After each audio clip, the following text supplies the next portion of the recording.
नमस्कार, आप देख रहे हैं डन न्यूज खबरें आप तक। मैं हूं आपके साथ शारदा झा। आप तमाम दर्शकों का स्वागत है। बुलेटिन की शुरुआत से पहले नजर डालते हैं आज की हेडलाइंस पर। भेजा थाना क्षेत्र में पेट्रोल छिड़ककर दुकानदार समेत दुकान में लगाई आग, बाल बाल बचा दुकान मालिक, दुकान जलकर खाक।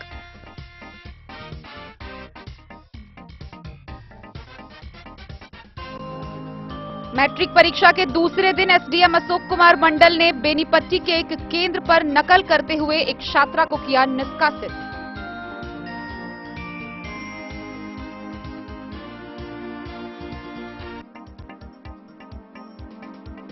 प्रहलाद हत्याकांड मामले को लेकर बेनीपट्टी पुलिस ने आरोपियों के घर चिपकाया इश्तेहार।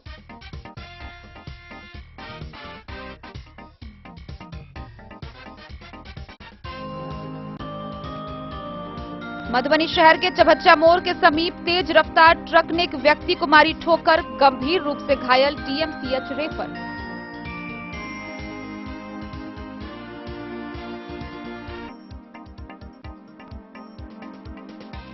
खुटौना के लौकहा थाना क्षेत्र में दबंगों से कहकर पत्नी ने पति पर करवाया हमला, प्राथमिकी दर्ज।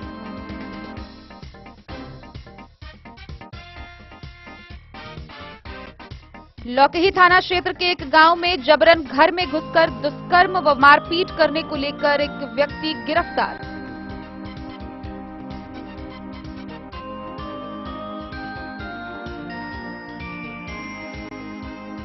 बिस्फी थाना पुलिस ने सिमरी गांव से नशे की हालत में हंगामा कर रहे एक शराबी को किया गिरफ्तार।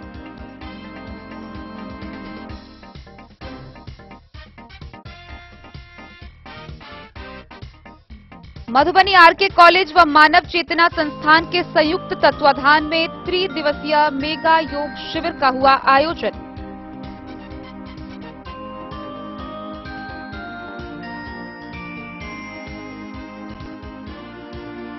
बासोपट्टी के डामू पंचायत के मुखिया नवल किशोर झा 15 दिवसीय आशीर्वाद यात्रा के तहत सुन रहे लोगों की शिकायतें।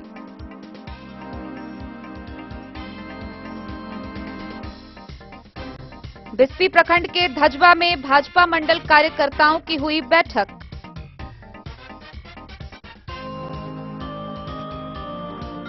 बिस्फी प्रखंड के पतौना ओपी क्षेत्र में फिर एक मोटरसाइकिल की हुई चोरी।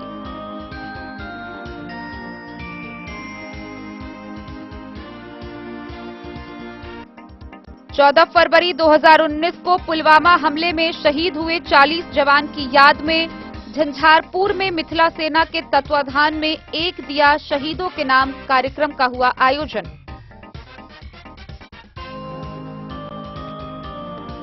लखनऊ के बैरमा गांव में स्वतंत्रता सेनानी स्वर्गीय गंगा कांत झा की मनाई गई चौथी पुण्यतिथि।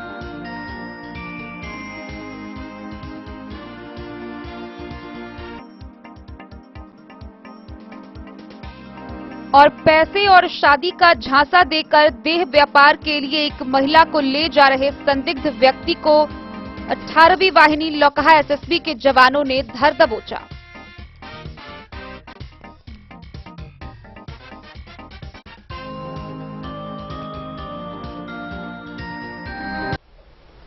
खबरें अब विस्तार से। भेजा थाना क्षेत्र में एनएचआई के समीप एक दुकान में पेट्रोल छिड़ककर दुकानदार समेत आग लगा दिया गया। गनीमत रही कि दुकान मालिक ने भारी मशक्कत से खुद को बचाया, लेकिन दुकान का सभी सामान जलकर राख हो गया। मामले को लेकर स्थानीय ग्रामीणों के द्वारा एक व्यक्ति को पकड़कर पुलिस के हवाले कर दिया गया। आगे की कार्रवाई जारी है। भेजा पंचायत अंतर्गत एनएचआई के सामने एक दुकान में पेट्रोल छिड़ककर दुकान मालिक को जिंदा जलाने का मामला सामने आया है। हालांकि दुकान मालिक बच गया, मगर 30,000 नगद समेत 3 लाख रुपए का सौदा सुलभ जलकर खाक हो गया। इस कांड में शामिल एक व्यक्ति को ग्रामीणों ने पकड़कर पुलिस के हवाले कर दिया है, जिसे आगे की कार्रवाई के लिए थानाध्यक्ष अरविंद कुमार ने जेल भेज दिया है। घटना के सूचक भेजा गांव निवासी नंद किशोर सिंह ने बताया कि बीती रात करीब 9 बजे उसके दुकान पर भेजा पंचायत के टुकना टोल निवासी शिव नारायण यादव का पुत्र शैलेंद्र कुमार यादव आया और सिगरेट मांगा। सिगरेट लेकर जब पैसे देने की बात आई, तब वह कहने लगा कि वह पैसा नहीं देगा। और जब भी वो जो मांगता है वो उसे दे दिया जाए, नहीं तो वह आग लगाकर जलाकर मार देगा। ऐसा कहते हुए वह घर चला गया। जब वह वापस घर चला गया तब दुकान मालिक दुकान बंद कर सो गया। इस दौरान रात के तकरीबन 11 बजे वह शैलेंद्र कुमार दोबारा आया, दुकान के निकट पेड़ पर चढ़ गया और पेट्रोल छिड़क कर आग लगाकर भाग गया। जब दुकान का बांस बल्ला जलकर गिरने लगा और दुकान मालिक को गर्मी का एहसास हुआ, तब वह चिल्लाते हुए दुकान से बाहर निकला। आस पड़ोस के लोग जब तक पहुंचे तब तक पूरी दुकान जलकर राख हो गई। आग बुझाने पहुंचे लोगों को जब बताया गया कि टोकना टोल के शैलेंद्र कुमार ने ऐसा किया है, तब लोगों ने उसी समय उसके घर पर पहुंचकर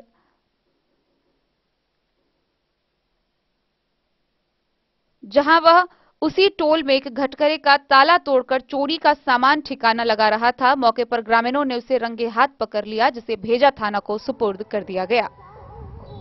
घटना हुई आपके साथ?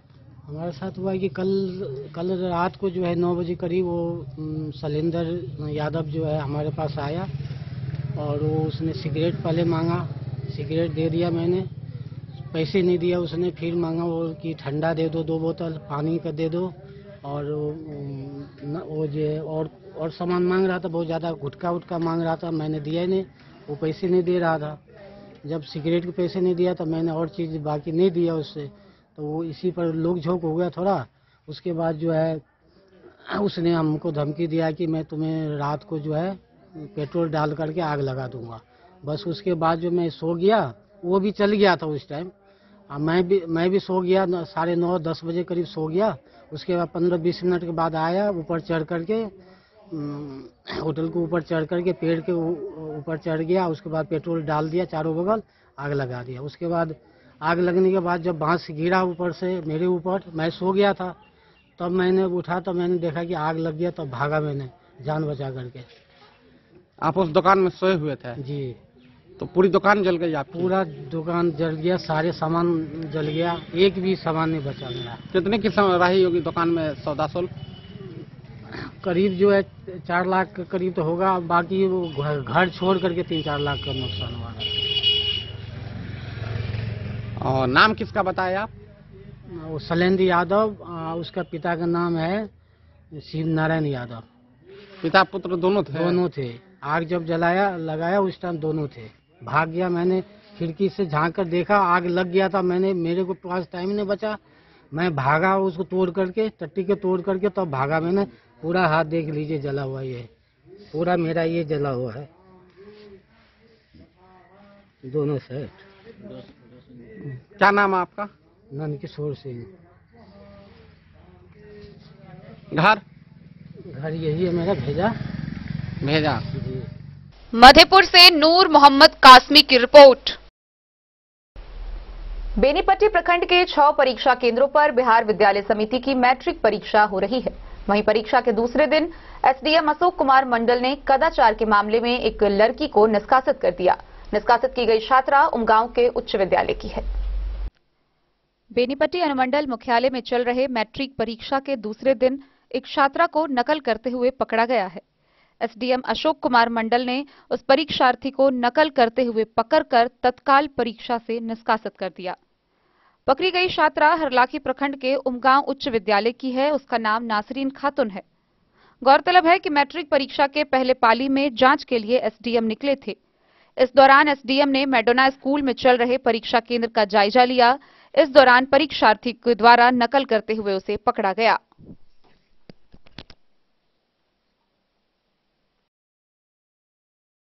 बेनीपट्टी से विनोद कुमार की रिपोर्ट। बेनीपट्टी थाना की पुलिस ने प्रहलाद हत्याकांड की कार्रवाई में तेजी लाते हुए फरार आरोपियों के घर इस्तेहार चिपकाया। साथ ही माइकिंग कर तय समय सीमा के अंदर आत्मसमर्पण करने की चेतावनी दी। इस बाबत एसएचओ ने बताया कि आत्मसमर्पण नहीं करने पर आरोपियों के घर कुर्की जब्ती की जाएगी। बेनीपट्टी पुलिस ने प्रहलाद हत्याकांड में कार्रवाई तेज कर दी है। कांड के फरार आरोपियों के घर पुलिस ने बुधवार को न्यायालय के आदेश पर इस्तेहार चिपका दिया है। पुलिस ने इस्तेहार चिपकाने से पूर्व बाजार से लेकर आरोपियों के घर तक ढोल व माइकिंग कर सूचना सार्वजनिक किया। इस्तेहार चिपकाने में बेनीपट्टी एसएचओ सह पुलिस निरीक्षक सीताराम प्रसाद, अवर निरीक्षक रामचंद्र प्रसाद, कांड के अनुसंधानकर्ता अवर निरीक्षक सूरज कुमार, सहायक अवर निरीक्षक देव कुमार शर्मा, संजीत कुमार, शेषनाथ प्रसाद व पुलिस बल थे। इस दौरान पुलिस निरीक्षक सह एसएचओ ने माइकिंग कर फरार आरोपी धड़जू यादव, कमलजीत यादव व मिथिलेश मुखिया को तय समय में न्यायालय में आत्मसमर्पण किए जाने अथवा फरारी रहने की स्थिति में घर की कुर्की किए जाने का ऐलान किया। गौरतलब है कि विगत 3 फरवरी की रात में आरोपितों ने बसैठ के वार्ड नंबर 11 के दिव्यांग दिगंबर झा के इकलौते पुत्र 23 वर्षीय प्रहलाद झा को घर से जबरन बुलाकर अपने साथ ले गए, जहां आरोप है कि 4 आरोपियों ने उसकी हत्या बिजली का झटका देकर कर दी और शव को खेत में फेंक दिया। पुलिस ने कांड दर्ज होने के साथ ही कांड के मुख्य आरोपी राम भरोस राम को सीतामढ़ी जिला के पुपरी से गिरफ्तार कर न्यायिक अभिरक्षा में भेज दिया। वहीं 3 नामजद आरोपी अभी भी फरार है। बेनीपट्टी से विनोद कुमार की रिपोर्ट। मधुबनी शहर के चभच्चा मोड़ के समीप एक तेज रफ्तार और अनियंत्रित ट्रक ने एक व्यक्ति को ठोकर मार दी, जिससे व्यक्ति गंभीर रूप से घायल हो गया, जिसे बेहतर चिकित्सा के लिए डीएमसीएच रेफर कर दिया गया। वहीं मौके पर पहुंची पुलिस ने ट्रक को अपने कब्जे में ले लिया। आगे की कार्रवाई जारी है। मधुबनी नगर थानाध्यक्ष राजा ने बताया कि नगर थाना पर आशा देवी पति अमरेंद्र झा, ग्राम नागदह, थाना अरेर के द्वारा एक आवेदन दिया गया है, जिसमें उल्लेख किया गया है कि आशा देवी का भतीजा मधुबनी जिला के अरेर थाना के परजियारपुर पश्चिम गांव का लखन कुमार मिश्रा के साथ तेज रफ्तार ट्रक ने धक्का मार दिया, जिससे उसकी हालत नाजुक बताई जा रही है। उन्होंने बताया कि लहरियागंज की ओर से लखन कुमार मिश्रा आ रहा था और चभच्चा मोड़ के पास गौशाला की ओर से आ रही तेज रफ्तार ट्रक ने उसे टक्कर मार दी, जिससे वह बुरी तरह घायल हो गया। आनन फानन में उसे सदर अस्पताल भर्ती कराया गया, जहां प्राथमिक उपचार कर उसकी हालत नाजुक देखते हुए डीएमसीएच रेफर कर दिया गया। वहीं नगर थानाध्यक्ष राजा ने बताया कि ट्रक को अपने कब्जे में लेकर थाना पर लगा दिया गया है। अनुसंधान कर आगे की कार्रवाई की जाएगी। मधुबनी से फिरोज आलम की रिपोर्ट। खुटौना प्रखंड के लौकहा थाना क्षेत्र से एक मारपीट का मामला आया है, जिसमें पति ने पत्नी और बेटी के खिलाफ प्राथमिकी दर्ज कराई है। आवेदन के अनुसार पत्नी ने दबंगों से कहकर पति की पिटाई करवा दी, साथ ही जान से मारने की धमकी भी दी है। खुटौना प्रखंड के लौकहा थाना क्षेत्र के वासुदेवपुर पंचायत अंतर्गत अंधराबन बटनबारी के वार्ड 2 निवासी बैद्यनाथ यादव ने लौकहा थाना में बीते 11 फरवरी को आवेदन दिया है, जिसमें पत्नी विमला देवी, बेटी मंजू कुमारी सहित 2 अन्य लोगों को नामजद किया है। आवेदन में बयान देते हुए पीड़ित व्यक्ति ने पत्नी पर गंभीर आरोप लगाते हुए कहा कि पत्नी का गांव के ही अन्य लोगों के साथ अवैध संबंध है, जिसका भनक लगने पर पत्नी से जब पूछताछ की तो पत्नी ने बीते 10 फरवरी की रात दबंगों के द्वारा उस पर हमला करवाया, जिसमें घायल होने के बाद खुटौना सीएचसी में इलाज करवाया। पीड़ित ने आगे बताते हुए कहा कि पत्नी द्वारा जमीन की बिक्री कर पैसे अन्य व्यक्ति को दे दिया गया है और पूछने पर पत्नी बेटी को वश में कर पति के साथ मारपीट, गाली गलौज और जान से मारने की धमकी देती है। इस मामले के तहत थानाध्यक्ष लौकहा ने जानकारी देते हुए बताया, आवेदन प्राप्त हुआ है, इसके तहत मामले की गहराई से जांच की जा रही है। किस तारीख को अपने थाना में आवेदन? बाहर से लखे रुपया दे करके सर्टिफिकेट करके हमको खून करना चाहती है। नया औरत है, बच्चलन औरत है सर, दूसरे के साथ रहती है। हमको कोई अति भाई नहीं देता। रात भर दूसरे को घर रहता है, 3 बजे रात को आती है, हम रहते थे। हमको भगाना चाहती है यहाँ से। बोलता है यहाँ रहेगा तो मार कर फेंक देंगे, बंदूक गोली मरवा देंगे, यहाँ बराबर ठगवा देंगे गोली मार कर। क्या नाम हुआ आपका? बैद्यनाथ यादव था। घर कहाँ हुआ? पहले का घर है सप्तरी जिला नेपाल, नगर पालिका। यहाँ का एड्रेस बताइए ना। यहाँ बटनबारी वासुदेवपुर ससुराल में आप रहते हैं अपने? जी। और पत्नी के द्वारा आप पर हमला करता है, प्रताड़ना किया जाता है पत्नी द्वारा आप पे? जी, पत्नी रहता है लठे तोड़। पत्नी और बेटी? बेटी भी। और 2 अन्य लोग हैं? दोनों, हाँ, सब आदमी मिलकर मारता है हमको सर। थाना में आवेदन दिए हैं अभी संबंध में? जी, दिए हैं आवेदन। क्या कार्ड पकड़ को इनको बोला था। किस तारीख को अपने थाना में आवेदन दिया? 11 तारीख को दिए हैं। कितने बजे? सवेरे दिए हैं 9-10 बजे।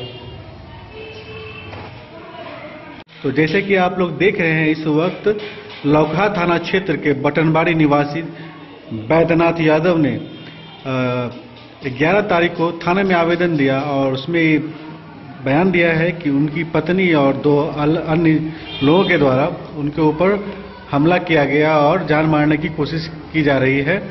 और यहाँ पर उनके साथ मेडिकल रिपोर्ट भी लगा हुआ है कुटौना से, जिसमें साफ लिखा जा रहा है कि नज़दीकी पुलिस से संपर्क करने को कहा गया है।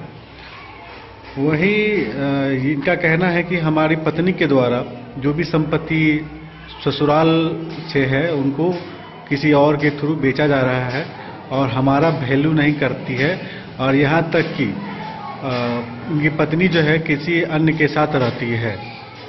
यही मामला है। हाँ, यही मामला है सर, और हमको मारना चाहते हैं। क्यों मारना चाहती है? बार बार लाता है। द न्यूज के लिए मोहम्मद राशिद रजा की रिपोर्ट।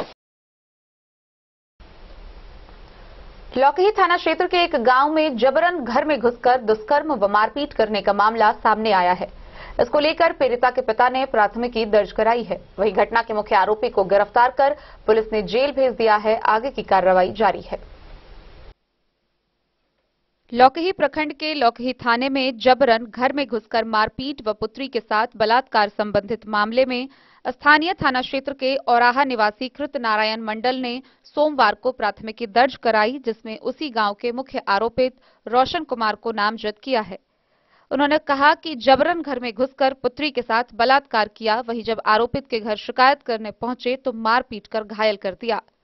पुलिस ने मामला दर्ज कर आरोपित रोशन कुमार को जेल भेज दिया है तथा दर्ज लिखित आवेदन के बयान पर पीड़िता को मेडिकल जांच तथा 164 के बयान के लिए मधुबनी भेज दिया है। द न्यूज के लिए मोहम्मद राशिद रजा की रिपोर्ट। खबरों का सिलसिला जारी रहेगा। जल्द ही लौटेंगे एक छोटे से ब्रेक के बाद। आप बने रहिए हमारे साथ। होटल गोकुल राज।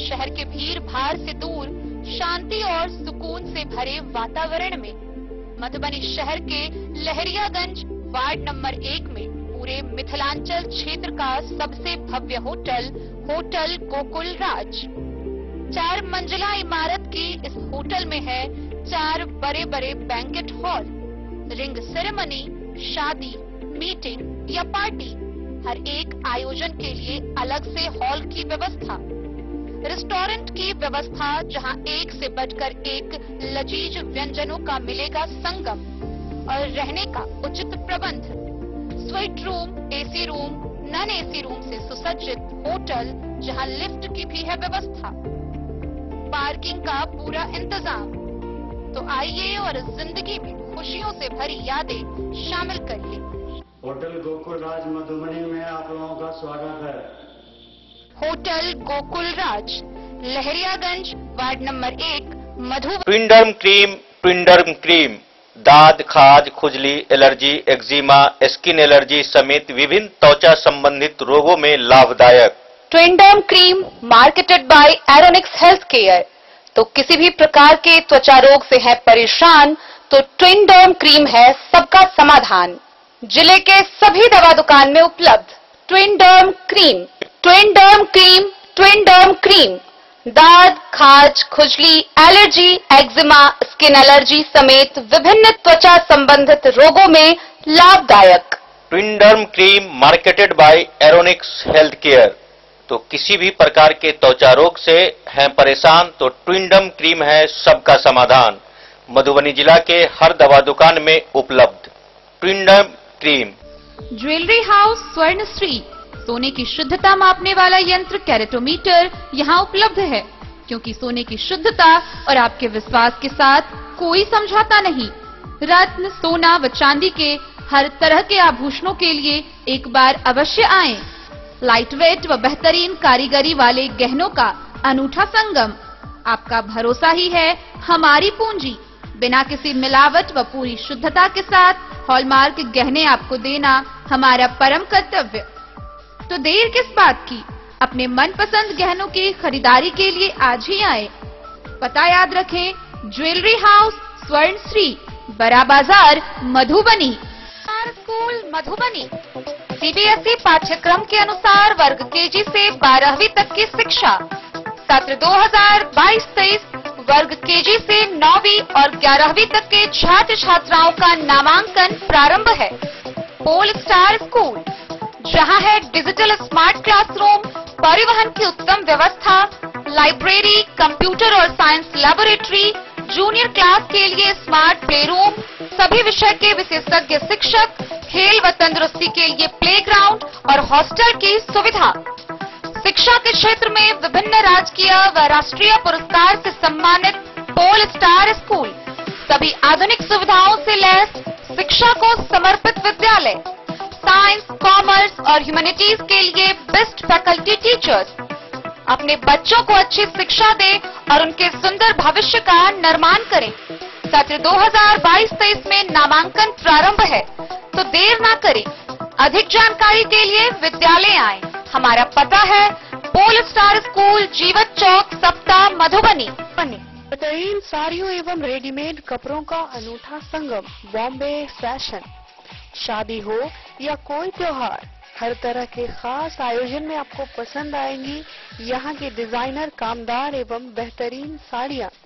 यानी अगर आप चाहते हैं सभी प्रकार की कामदार, फैंसी, बनारसी, प्योर सिल्क, सूती साड़ियाँ, सलवार सूट और लहंगा चुन्नी, तो सोचने की जरूरत नहीं, आए बॉम्बे फैशन। हम रखते हैं आपकी पसंद का ख्याल।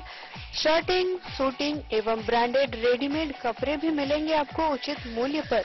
यही नहीं, बच्चों के कपड़े बाजार से कम कीमत पर, यानी होलसेल रेट पर प्राप्त करें। पता याद रखें, बॉम्बे फैशन, महिला कॉलेज रोड, मधुबनी। दिल्ली का सर्वोत्तम ब्रांड पलाक्षी प्री स्कूल अब बिहार के मधुबनी में खुल गया है। सत्र 2023-24 के लिए प्ले ग्रुप, नर्सरी, एलकेजी और यूकेजी के मुफ्त प्रवेश प्रारंभ। परिवहन सुविधा के साथ योग्य और प्रशिक्षित शिक्षकों के द्वारा बच्चों के संपूर्ण विकास के लिए एक कोएजुकेशनल प्री स्कूल। निःशुल्क प्रवेश के लिए संपर्क करें पलाक्षी प्री स्कूल, गांधी चौक, बलुआ, वार्ड नंबर 26, पुराना 12, अवध बिहारी मंदिर के सामने, मधुबनी। Mobile number 9430696769 898692। बिस्फी थाना की पुलिस ने सिमरी गांव से नशे की हालत में हंगामा कर रहे एक शराबी को गिरफ्तार किया। गिरफ्तार शराबी की चिकित्सकीय जांच कराई गई, जहां शराब पीने की पुष्टि होने पर उसे आगे की कार्रवाई के लिए न्यायिक हिरासत में भेज दिया गया। बिस्फी थाना पुलिस ने सिमरी गांव से एक शराबी को नशे में हंगामा करने के आरोप में गिरफ्तार कर लिया। थानाध्यक्ष राजकुमार राय ने बताया कि सिमरी गांव निवासी शिव ठाकुर ने अपने शराबी भतीजा से तंग आने के पश्चात पुलिस को सूचना दी। मौके पर पुलिस पहुंच नशे की हालत में ही उसे गिरफ्तार कर लिया। शराबी के चाचा का आरोप था कि बराबर शराब पीकर घर आता था। शराब के नशे में परिवार के सदस्यों के साथ गाली गलौज, मारपीट करता था। थानाध्यक्ष ने बताया कि गिरफ्तार शराबी का पीएचसी में चिकित्सीय जांच कराया गया। जांचोपरांत चिकित्सकों के द्वारा काफी मात्रा में अल्कोहल होने की पुष्टि की गई। उन्होंने बताया कि शिव ठाकुर के आवेदन पर प्राथमिकी दर्ज कर शराबी को न्यायिक हिरासत में भेज दिया गया है। बिस्फी से सत्यनारायण यादव की रिपोर्ट। मधुबनी शहर स्थित आरके कॉलेज परिसर में मानव चेतना संस्थान व आरके कॉलेज के संयुक्त तत्वाधान में त्रिदिवसीय मेगा योग शिविर लगाया गया, जिसका उद्घाटन मधुबनी सिविल सर्जन ऋषिकांत पांडे समेत अन्य गणमान्य लोगों ने संयुक्त रूप से दीप प्रज्वलित कर किया। मधुबनी नगर के आरके कॉलेज परिसर में मानव चेतना संस्थान एवं आरके कॉलेज के संयुक्त तत्वाधान में त्रिदिवसीय मेगा योग शिविर का Madhubani civil surgeon Rishikant Pandey, doctor Ram Shringar Pandey, निदेशक regional secondary school, doctor Ashok Kumar, उप प्रधानाचार्य RK college, doctor Arvind Kumar Verma, संचालक IQAC RK college, DP Karn NGO सलाहकार एवं नागेंद्र मल्लिक संस्थान के सदस्य के द्वारा संयुक्त रूप से दीप प्रज्वलित कर शुभारंभ किया गया। गौरतलब है कि कपिल कानन आश्रम मधेपुर के सन्यासी स्वामी अमितेश व साध्वी हिमाद्रिजा के निर्देशन में छात्र, महिला एवं पुरुष योगाभ्यासी ने उत्साह के साथ आसन, प्राणायाम एवं योग निद्रा के रहस्य का अभ्यास किया। मानव चेतना संस्थान के सचिव राजेश कुमार मल्लिक ने जानकारी दिया कि विगत 25 वर्षों से कई क्षेत्रों में रोग निवारक एवं अध्यात्म केंद्रित योग शिविर, चिकित्सा शिविर, चिंतन सत्र, व्याख्यान माला संस्थान के वजह द्वारा आयोजित किया जाता रहा है। मेगा शिविर का आयोजन 16 एवं 17 फरवरी को सुबह 6 बजे से 8 बजे तक किया जाएगा। यह सत्र सभी योग में रुचि रखने वाले लोगों के लिए खुला है। इसमें सभी भाग ले सकते हैं। वहीं आगत अतिथियों द्वारा संबोधन के दौरान जीवन में योग के महत्व पर विस्तार से प्रकाश डाला गया।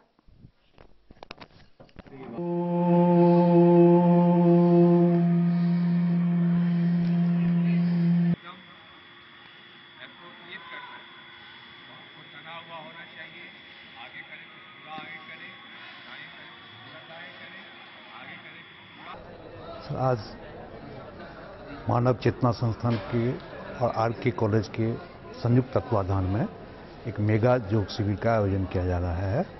ये 3 दिनों तक स्वामी अमितेश और साध्वी हिमाद्रिजा के निर्देशन में चलेगी। यहाँ पर अभी जिला के बहुत सारे लोगों, बहुत सारे संस्थान इसमें पार्टिसिपेट कर रहे हैं। एनसीसी, एनएसएस के कैंडिडेट यहाँ पर पार्टिसिपेट करेंगे और अभी आगे का जो संस्था का प्लान है कि हर गांव में पंचायत स्तर पर एक श्री कपिल कानन योग आश्रम का योग क्लब का निर्माण किया जाए, है ना।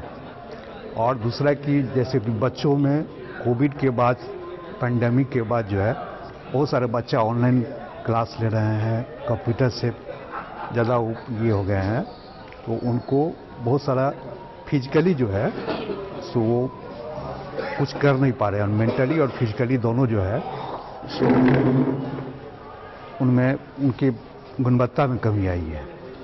तो उसको दूर करने के लिए हम लोगों ने एक स्कूल का योगा कार्यशाला का प्लान किया है कि वहाँ बच्चे जो इंटरेस्टेड हैं वो आएंगे, उसमें जो कार्यशाला में भाग लेंगे ताकि उनको आने वाले समय में उनका मानसिक और शारीरिक विकास हो सके।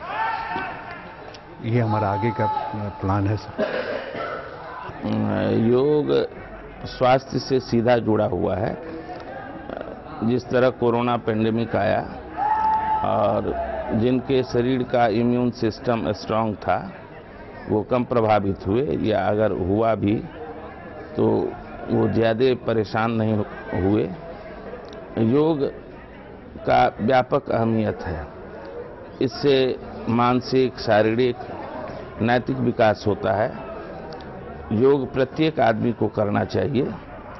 योग करने से शरीर संपुष्ट होगा, वह स्वस्थ होगा और स्वस्थ मस्तिष्क में ही स्वस्थ शरीर में ही स्वस्थ मस्तिष्क का निवास होता है, जिससे किसी व्यक्ति की सोच प्रभावित होती है, सोच अच्छा होता है और अच्छी सोच होने के कारण ही कोई आदमी सकारात्मक कार्य कर सकते हैं। आज की जो परिस्थिति है उसमें देख रहे हैं कि मानवीय मूल्यों में ह्रास होता चला जा रहा है और मैं मानता हूं कि योग इसमें सार्थक सिद्ध होगा और मानवीय मूल्यों को लोगों में स्थापित करने में अहम भूमिका अदा करेगा।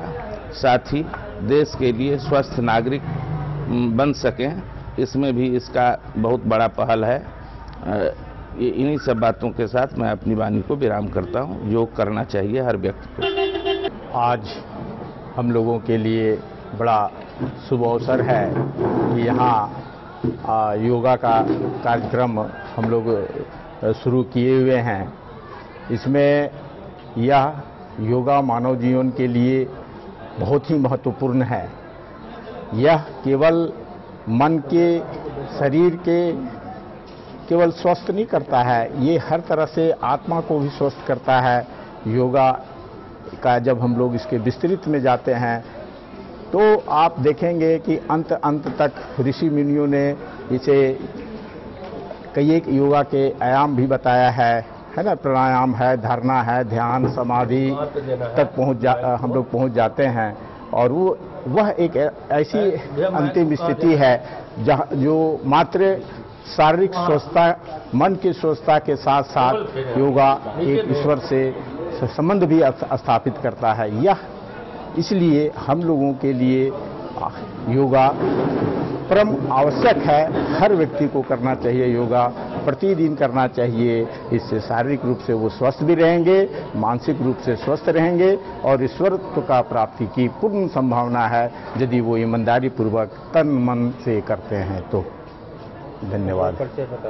मैं आरके कॉलेज में दर्शन शास्त्र विभाग के विभागाध्यक्ष प्रोफेसर डॉक्टर अशोक कुमार, वर्तमान में प्रधानाचार्य की अनुपस्थिति में अभी हम यहाँ का प्रभारी का भी दायित्व निभा रहे हैं। मधुबनी से फिरोज आलम की रिपोर्ट। बासोपट्टी प्रखंड के डामू पंचायत के मुखिया नवल किशोर झा के 15 दिवसीय आशीर्वाद यात्रा की ग्रामीणों द्वारा सराहना की जा रही है। गौरतलब है कि आशीर्वाद यात्रा के दौरान मुखिया अपनी टीम के साथ बारी बारी से सभी वार्ड पहुंचकर लोगों की समस्याओं व शिकायतों को सुन रहे हैं।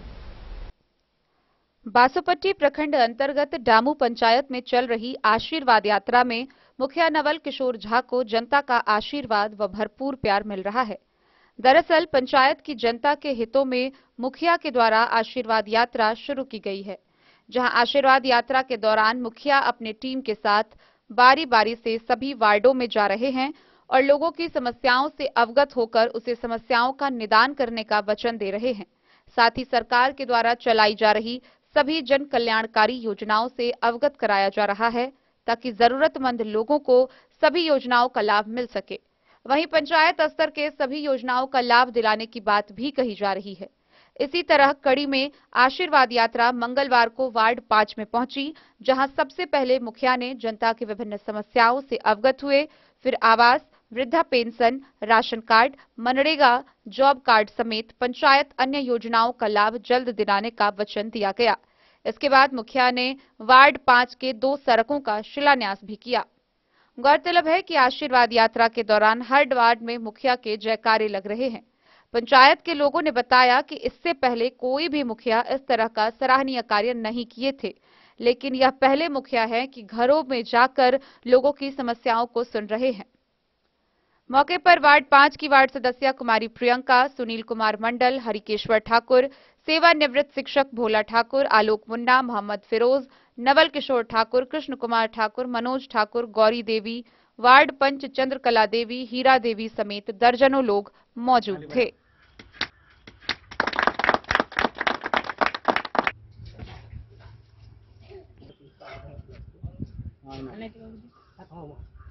आवे मत ताको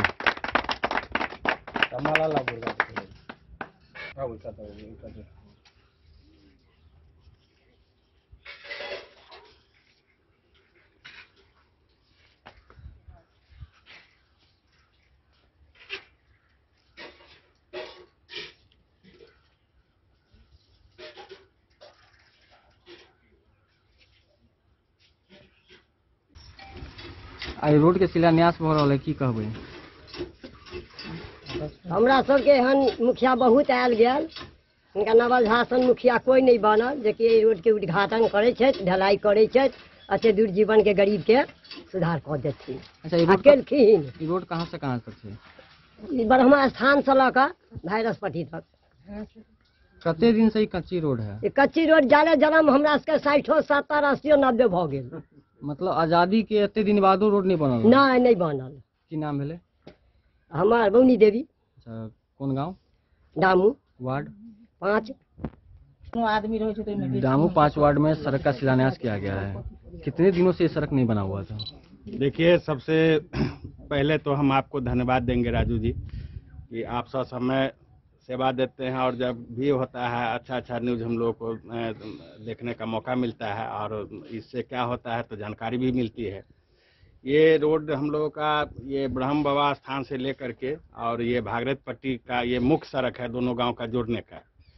और अभी आज़ादी के बाद से अभी तक इस रोड पे कभी काम नहीं हुआ था और हम धन्यवाद देते हैं मुखिया जी को कि आज इस रोड का शिलान्यास किए हैं और इसी तरह मुखिया जी हर जगह अपना विकास करते रहे और हम लोग उनका समर्थन देते रहेंगे। आपका नाम? मेरा नाम उदय कुमार है, उप मुखिया प्रतिनिधि डामू पंचायत। इसके शिलान्यास कार्यक्रम के बारे में बताइएगा मुखिया जी। मेरा जो आशीर्वाद यात्रा का आज 5वां दिन है, वार्ड संख्या 1 से हम लोग क्रम संख्या से चलते आ रहे हैं। आज 5वें नंबर पे हम पहुंचे हैं। यहाँ के जो समस्या है सड़क का, बहुत पुराना यह मामला था। हमको लगता है कि आज़ादी के बाद किसी ने आज तक इस सड़क को नहीं देखा, तो हमारे मन में आया कि चलिए जो यहाँ का बस्ती है उसका कल्याण हो, तो इस वजह से हम यहाँ आए हैं और इसका शिलान्यास किए हैं।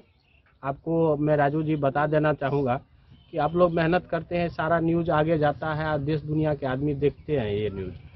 तो न्यूज़ के चैनल के माध्यम से मैं बता देना चाहूँगा कि यह 3 महीना के अंदर कंप्लीट हो जाएगा ये सड़क, आप देख लीजिएगा। और इसमें काफ़ी लोगों का विकास होगा, जिसमें भागीरथ पट्टी जुड़ता है, तो भागीरथ पट्टी और डामू का भी विकास होगा। क्योंकि सड़क बनता है तो बहुत सारे काम होते हैं और विकास होते हैं। विकास का मेन जरिया सड़क ही होता है। ये सड़क कहाँ से कहाँ तक जाती है? ये बर्मस स्थान से होकर के मुख्य सड़क से होते हुए भागीरथ पट्टी तक जाती है। कितना दूरी होगा? ये लगभग हमको लगता है कि 1000 फीट के आसपास में। आपका परिचय? मेरा नाम नवल किशोर झा है, मैं डामू पंचायत का मुखिया। हरलाखी से संजय राउत की रिपोर्ट। बिस्फी प्रखंड के धजबा में राम सकल यादव की अध्यक्षता में भाजपा मंडल कार्यकर्ताओं की एक बैठक हुई। बैठक में लोकसभा चुनाव 2024 के लिए बूथ कमेटी बनाकर उसे सशक्त बनाने, सभी बूथों पर पन्ना प्रमुख बनाने पर विचार विमर्श किया गया। बिस्फी भाजपा मंडल कार्यकर्ताओं की एक बैठक धजबा में हुई। अध्यक्षता राम सकल यादव ने की। बैठक की शुरुआत राष्ट्रीय गीत वंदे मातरम से हुई। बैठक में शक्ति केंद्र प्रभारी, शक्ति केंद्र प्रमुख, मंडल कार्य समिति के सदस्य, अल्पकालीन विस्तारक, मंच मोर्चा के अध्यक्षों ने भाग लिया। बैठक में लोकसभा चुनाव 2024 के लिए बूथ कमेटी बनाकर उसे सशक्त बनाने, सभी बूथों पर पन्ना प्रमुख बनाने पर विचार विमर्श किया गया। बैठक में विधायक हरिभूषण ठाकुर बचौल ने कहा कि पीएम मोदी के नेतृत्व में देश पुराने गौरव और वैभव को प्राप्त कर रहा है। विधायक ने कहा कि आगामी लोकसभा चुनाव में बिहार में अपने बलबूते पे सरकार बनाएगी। बैठक में बिस्फी प्रभारी संजीव कुमार, कुशेश्वर कुशवाहा, मुकेश पासवान, सुजीत कुमार यादव, सदावृक्ष मंडल, शंभू ठाकुर, शंकर यादव, राजेश निषाद, धर्मेंद्र शाह, राजेश शाह, सुरेंद्र यादव, चंदन गुप्ता, दिवाकर गिरी समेत कई कार्यकर्ताओं ने भाग लिया। जरूर सुनी और ओकर जे है लिंक से लोड कर 1.5 घंटा चलते एकदम 11 से 12:30 तक आप फोटो भेजबै तो वहां जते, नहीं भेजबै तो फोटो नहीं जाए। अहाँ केनहू छी, अहाँ के समुदाय के लिए काम क्या कुछ निर्देश, क्या कुछ विचार विमर्श किया जा रहा है? देखिए, कुछ चीजें तो मीडिया में नहीं जाता है, ये संगठन का काम है और संगठन हमारा कैसे मजबूत हो, जो आने वाले 24 में हमने जो 9 साल में जनता का सेवा किया है, चाहे वो अन्न के माध्यम से हो, बिजली के माध्यम से हो, प्रधानमंत्री आवास के माध्यम से हो, चाहे इज्जत घर जिसको शौचालय कहते हैं उसके माध्यम से हो, और सड़क, बिजली, पानी, लोग आम लोगों के जीवन से जो जुड़ी हुई बातें हैं उसको कार्यकर्ता जन जन तक पहुंचावे और 24 के तैयारी में लग करके मन की बात सुनना है, सरल ऐप डाउन करना है, पन्ना कमेटी बनाना है। बूथ पर जितना वोटर लिस्ट में पन्ना है उस पन्ना पर प्रत्येक पृष्ठ पर 1 से 2 आदमी रहेंगे जिनका काम रहेगा कि मतदाताओं को जागरूक करना और उनको बूथ तक ले जाना वोट के दिन। इन बातों को लेकर के हमारा बिस्फी मंडल का बैठक है। इसमें बिस्फी से सत्यनारायण यादव की रिपोर्ट। बिस्फी प्रखंड के पतौना ओपी क्षेत्र में मोटरसाइकिल चोरी आम बात हो गई है। इन दिनों 3 अलग अलग जगहों से 4 बाइक की चोरी हो चुकी है, पर पुलिस एक भी मामले का उद्भेदन नहीं कर सकी है। ताजा मामला सुहास गांव का है, जहां मोहम्मद आलमगीर ने अज्ञात चोरों द्वारा मोटरसाइकिल चोरी कर लिए जाने को लेकर प्राथमिकी दर्ज कराई है। पतौना ओपी क्षेत्र में चोरों का तांडव लगातार जारी है। गौरतलब है कि ओपी क्षेत्र के जगवन, कटैया एवं रघेपुरा से बीते दिनों अलग अलग जगह से कुल 4 बाइक की चोरी अज्ञात चोरों द्वारा चोरी की वारदात को अंजाम दिया गया है। चारों बाइक चोरी मामले में पतौना ओपी में प्राथमिकी दर्ज भी कराई गई है, परंतु आज तक एक भी बाइक की बरामदगी ओपी अध्यक्ष प्रहलाद शर्मा द्वारा नहीं हो सका है। बाइक चोरी का एक ताजा मामला पतौना ओपी क्षेत्र के सोहास गांव निवासी मोहम्मद आलमगीर का एक बाइक अज्ञात चोरों के द्वारा चोरी कर ली गई। मामले को लेकर बाइक मालिक के द्वारा उचित कार्रवाई को लेकर पतौना ओपी अध्यक्ष को एक आवेदन दिया गया है। दिए गए आवेदन में कहा गया है कि अन्य दिनों की भांति रात में अपने हीरो का स्प्लेंडर मोटरसाइकिल अपने दरवाजा पर हैंडल लॉक कर लगा दिया। सुबह जब उठे तो देखा कि गाड़ी दरवाजे पर नहीं लगी है। अपने स्तर से काफी खोजबीन की, लेकिन गाड़ी का कहीं भी अता पता नहीं चला। उन्होंने कहा कि गाड़ी की चोरी अज्ञात चोरों के द्वारा कर ली गई है। इस बाबत ओपी अध्यक्ष ने बताया कि दिए गए आवेदन के आधार पर मामला दर्ज कर कार्रवाई की जा रही है।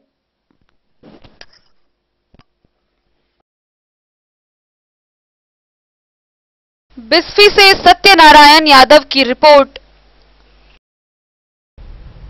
झंझारपुर प्रखंड के पैटघाट बाजार में मिथिला सेना के तत्वाधान में एक दिया शहीदों के नाम का आयोजन किया गया।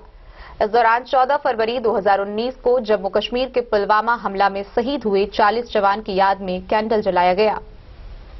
छात्र सह सामाजिक संगठन मिथिला सेना के तत्वाधान में झंझारपुर प्रखंड पैटघाट बाजार स्थित 14 फरवरी को शाम में छात्रों द्वारा कैंडल जलाकर एक दिया शहीद जवानों के नाम का कार्यक्रम किया गया।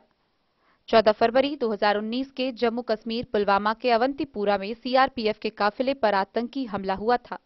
विस्फोटकों से भरी एक कार काफिले से टकरा गई थी। उसके बाद जो धमाका हुआ उसकी गूंज शायद आज भी हर एक भारतीय को याद है। इस हमले में 40 जवान शहीद हो गए थे। शहीद हुए भारतीय सेना के याद में कैंडल जलाकर विनम्र श्रद्धांजलि अर्पित किया।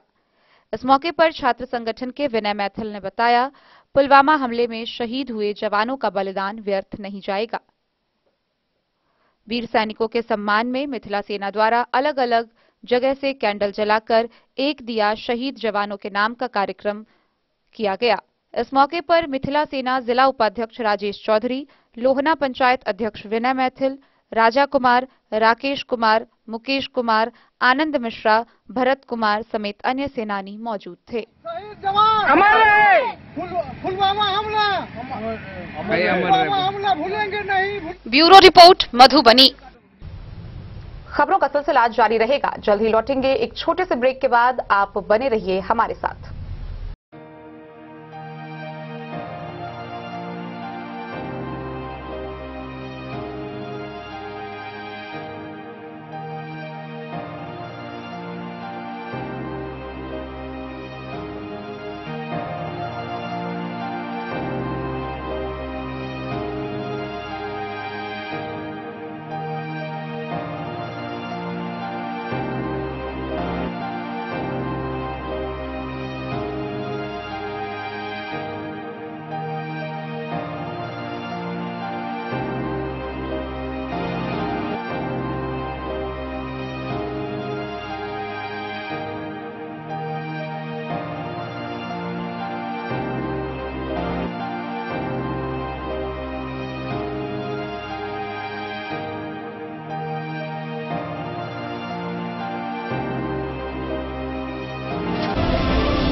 महादेव शाह अमरनाथ प्रसाद ज्वेलर्स 916 हॉलमार्क ब्रांडेड गोल्ड एवं डायमंड ज्वेलरी शोरूम, गांधी चौक, राजनगर बाजार, एक भरोसे की पहचान। शगुन वाटिका मैरिज गार्डन मधुबनी शहर के बीचों बीच बाबू साहेब चौक पर आपकी सुविधा अनुसार आकर्षक और भव्य मैरिज गार्डन।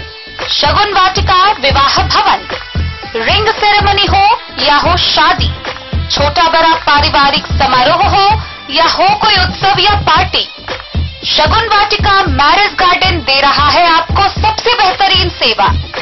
बुकिंग के लिए संपर्क करें गणपति टेंट हाउस, पुराना LIC कैंपस, खादी भंडार, मधुबनी। संपर्क सूत्र 7903625254। के क्षेत्र में एक नया आयाम अब छोटे बच्चों के लिए भी आधुनिक सुविधाओं के साथ उपलब्ध। विवेकानंद मिशन विद्यापीठ जूनियर, जहां क्लास प्री नर्सरी से 5th स्टैंडर्ड तक के बच्चों का एडमिशन प्रारंभ है। अगर आप भी चाहते हैं अपने बच्चों का शिक्षा के क्षेत्र में बेहतर विकास, तो विवेकानंद मिशन विद्यापीठ जूनियर है आपके लिए तैयार। 2.5 से 10 वर्षों के बच्चों के लिए आपको मिलेगा आधुनिक सुविधाओं के साथ एक बेहतर शिक्षा का माहौल। सीबीएसई बेस्ड करिकुलम सिलेबस के साथ साथ स्टूडेंट्स होंगे art and craft, game and sports और कल्चरल एक्टिविटीज में अव्वल। इंग्लिश मीडियम के माहौल के बीच स्टूडेंट्स बनेंगे स्मार्ट, जहां किताबी ज्ञान के साथ साथ हर क्षेत्र में स्टूडेंट्स होंगे अवेयर। हॉबीज और इंटरेस्ट को मिलेगी प्राथमिकता। तो आइए और अपने बच्चों के बेहतर भविष्य के लिए आज ही नामांकन करवाइए। विवेकानंद मिशन विद्यापीठ जूनियर। हमारा पता है तिरहुत कॉलोनी, नगर परिषद, main road, ward number 21। Lakhnaur प्रखंड के बैरमा गांव में स्वतंत्रता सेनानी स्वर्गीय गंगाकांत झा की 4थी पुण्यतिथि मनाई गई। इस दौरान उनके तैल चित्र पर माल्यार्पण करते हुए उन्हें श्रद्धांजलि अर्पित की गई। मधुबनी जिला के लखनौर प्रखंड के बैरमा गांव में स्वतंत्रता सेनानी स्वर्गीय गंगाकांत झा की 4थी पुण्यतिथि के अवसर पर पुष्पांजलि सह श्रद्धांजलि कार्यक्रम का आयोजन किया गया, जिसकी अध्यक्षता मिथिला वाहिनी के संस्थापक सह मुख्य संरक्षक मिहिर कुमार झा महादेव ने किया। महान क्रांतिकारी स्वतंत्रता सेनानी स्वर्गीय गंगाकांत झा को श्रद्धा सुमन अर्पित कर उनके तैल चित्र पर माल्यार्पण और पुष्प अर्पित करते हुए उन्होंने कहा कि गंगाकांत झा महान क्रांतिकारी के साथ साथ धर्मपरायण और समाज के हर वर्ग को साथ लेकर चलने वाले महापुरुष थे। इस महान आत्मा को याद करके उनके प्रति पुष्पांजलि अर्पित करके सिर्फ बैरमा गांव ही नहीं, पूरा मिथिला गौरवान्वित होता है। हम सभी लोगों को इनके कार्यों और जीवन शैली से प्रेरणा लेते हुए समाज और देश हित में काम करना चाहिए। वहीं मंच संचालन करते हुए पंडित समाज सेवी शिव कुमार मिश्र ने उनके बारे में विस्तार से जानकारी दी, साथ ही उन्हें पुष्पांजलि अर्पित किया। पुष्पांजलि अर्पित करने के बाद 2 मिनट का मौन रखकर उपस्थित लोगों के द्वारा उन्हें श्रद्धांजलि अर्पित की गई। श्रद्धांजलि सभा कार्यक्रम में उनकी धर्मपत्नी चंद्रपरी देवी, पुत्र दुर्गानंद झा के अलावा गोपीकांत झा, गणेश मिश्र, अमरेंद्र मिश्र, चंद्रशेखर मिश्र, सुभाष चंद्र प्रसाद, लीलाधर, कलाधर, नारायण, नरेंद्र, विनोद, कृत नारायण ठाकुर, ब्रह्मदेव ठाकुर, मधुकांत झा, अनिल मिश्र समेत कई लोग उपस्थित थे। हम वायु के आज इन लैंग्वेज और आत्मा के वो मनोबल एकदम वृद्धि के लिए हम सबके उत्साह बढ़ा सके और हम सब एक काज में आगू बढ़ी और मिथिला सहित पूरा भारत वर्ष से हम सबके निश्चित रूप से जय जयकार है। मां मैथिली के धरती पर और लगातार मिथिला वाहिनी एक संघर्ष नाकाम लगातार अभियान के गुलाबी मई मिथिला हम सबके अभियान के गुलाबी मई मिथिला अभियान बहुत तरह के अभियान करे थे, लेकिन जब प्रमुख अभियान थे अगर मूल उद्देश्य है हर घर गुलाबी हुए, हर व्यक्ति गुलाबी हुए, तो निश्चित रूप से हमारा ताकत क्यों नहीं राष्ट्र का होगा के बनेगा। Bureau report Madhubani. मधुबनी नगर के लहरियागंज स्थित प्रजापिता ब्रह्मा कुमारी ईश्वरीय विश्वविद्यालय में 87वीं त्रिमूर्ति शिव जयंती शिवरात्रि महोत्सव कार्यक्रम का आयोजन किया गया। इस दौरान आसपास के क्षेत्रों में प्रेम, शांति व भाईचारा का संदेश देते हुए झांकी निकाली गई। मधुबनी नगर के लहरियागंज स्थित प्रजापिता ब्रह्मा कुमारी ईश्वरीय विश्वविद्यालय के सेवा केंद्र स्वदर्शन भवन परिसर में 87वीं त्रिमूर्ति शिव जयंती शिवरात्रि महोत्सव कार्यक्रम आयोजित किया गया। शहर तथा निकटवर्ती बस्तियों में प्रेम, शांति एवं भाईचारा का संदेश देते हुए आकर्षक झांकी निकाली। झांकी में शिव ज्योतिर्लिंग एवं ब्रह्मा कुमारी ईश्वरीय विश्वविद्यालय के द्वारा मानव को स्वर्णिम संसार बनाने में शामिल होने का आह्वान किया गया। कार्यक्रम में सर्वप्रथम शिव ध्वजारोहण ब्रह्मा कुमारी ईश्वरीय विश्वविद्यालय मधुबनी सेवा केंद्र की संचालिका ब्रह्मा कुमारी संगीता बहन व बहनों भाइयों ने किया। झंडारोहण कार्यक्रम के बाद ब्रह्मा कुमारी संगीता बहन ने कहा कि शिवरात्रि के अवसर पर परमात्मा भोलेनाथ मानव की बुझी हुई आत्मा की ज्योति जगाकर पतित से पावन बनाने का महान कार्य करते हैं। कार्यक्रम के मुख्य उद्देश्य के बारे में ब्रह्म कुमार ब्रजराज भाई ने कहा कि शिवरात्रि महापर्व के पावन अवसर पर परमात्मा शिव की ज्योत से आत्म ज्योति मिलाने से पवित्र बनने का सुअवसर प्राप्त करने का सौभाग्य मिलता है। कार्यक्रम में दरभंगा के ब्रह्म कुमार लीलाकांत भाई ने उपस्थित लोगों को कहा कि ब्रह्मा कुमारी के शिक्षण से समस्त समस्या का हल क्षण में दूर हो जाता है। ब्रह्मा कुमारी ईश्वरीय विश्वविद्यालय लोगों को शांति प्रदान करने के लिए राजयोग का निःशुल्क प्रशिक्षण देती है। राजयोग में स्वर्णिम संसार बनाने का आह्वान करती है। कार्यक्रम में लक्ष्मण, इंद्र कुमार, शिव कुमार, रामभद्र भाई, कमल, दीपक, अनिल, राजू, आरती, शीला समेत कई लोगों ने भाग लिया। ये शिवलिंग जो कल्याणकारी है, कोई भी देवी देवता सबके लिए सभी हर समय कल्याणकारी नहीं हो सकता। एक छोटा सा उदाहरण राम भगवान थे, भक्ति मार्ग में कहते हैं, मैं अभी वहीं से ले रहा हूं, लेकिन किसी के लिए वो अकल्याणकारी थे ना। कृष्ण चाहे राक्षस को ही सही, लेकिन किसी का अकल्याण तो हुआ। राक्षस के एंगल से मत देखिए, कृष्ण उसके साथ भी यही बात है, लेकिन शिव के साथ मैं शंकर की बात नहीं कर रहा हूं। कहिएगा शिव शंकर एक ही है, यदि शिव शंकर एक ही है तो शंकर ने आज तक किसी के मुंह से नहीं सुना, मैं कहीं पढ़ा हुआ देखा, शिव पुराण का 7 संहिता पढ़ गया, नहीं मिला हमको कहीं पर शंकर लिंग।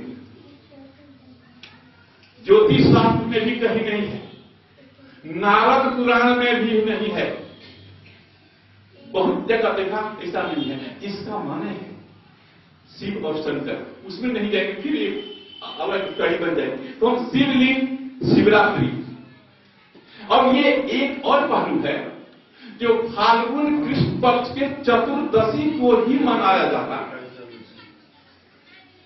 भाई साहब, आजकल ये साइंस का जमाना, हर चीज को हम लोग थोड़ा लॉजिकल एंगल से देखते हैं, ऐसा क्यों नहीं। और अध्यात्म जो है ये साइंस है, इसी science not literature, not religion. Religion में क्वेश्चन नहीं है, what is narrated you will have to accept. जो लिखा गया उसको मानना है, दूसरा विकल्प नहीं है। लेकिन अध्यात्म साइंस है, और साइंस में इफ बट किंतु परंतु व्हाट व्हेन वेयर उठता है, उसका यदि सोल्यूशन है तो स्पिरिचुअलिटी है, अदरवाइज वो रिलीजन चला गया।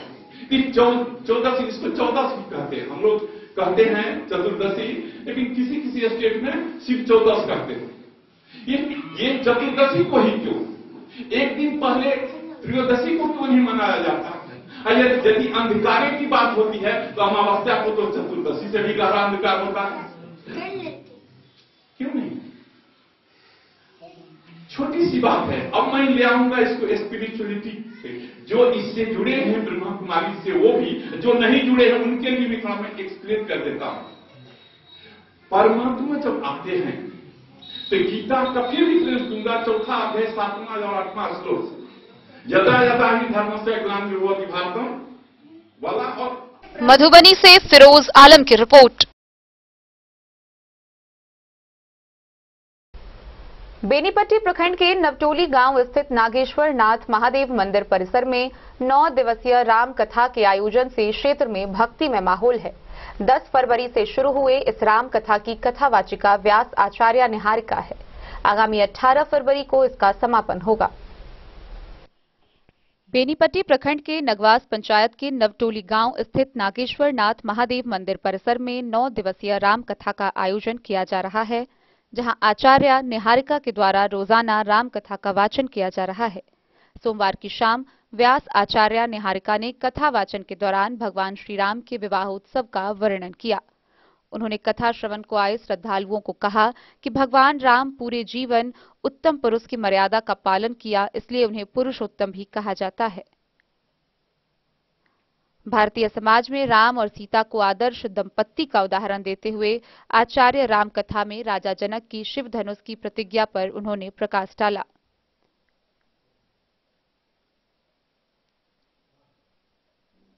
इस दौरान कोई 2 आंखों से, कोई 4, कोई 6 और कोई 10 आंखों से भगवान श्री राम के विवाह उत्सव का आनंद ले रहा था। लेकिन एकमात्र देवराज इंद्र थे जो सहस्त्रों नेत्रों से भगवान के विवाह उत्सव का आनंद ले रहे थे। कथावाचक ने कहा कि भगवान श्री राम का पूरा जीवन चरित्र उत्तम व आदर्श है और उनके जीवन चरित्र का पाठ व भजन करने से प्राणी भवसागर पार कर जाता है।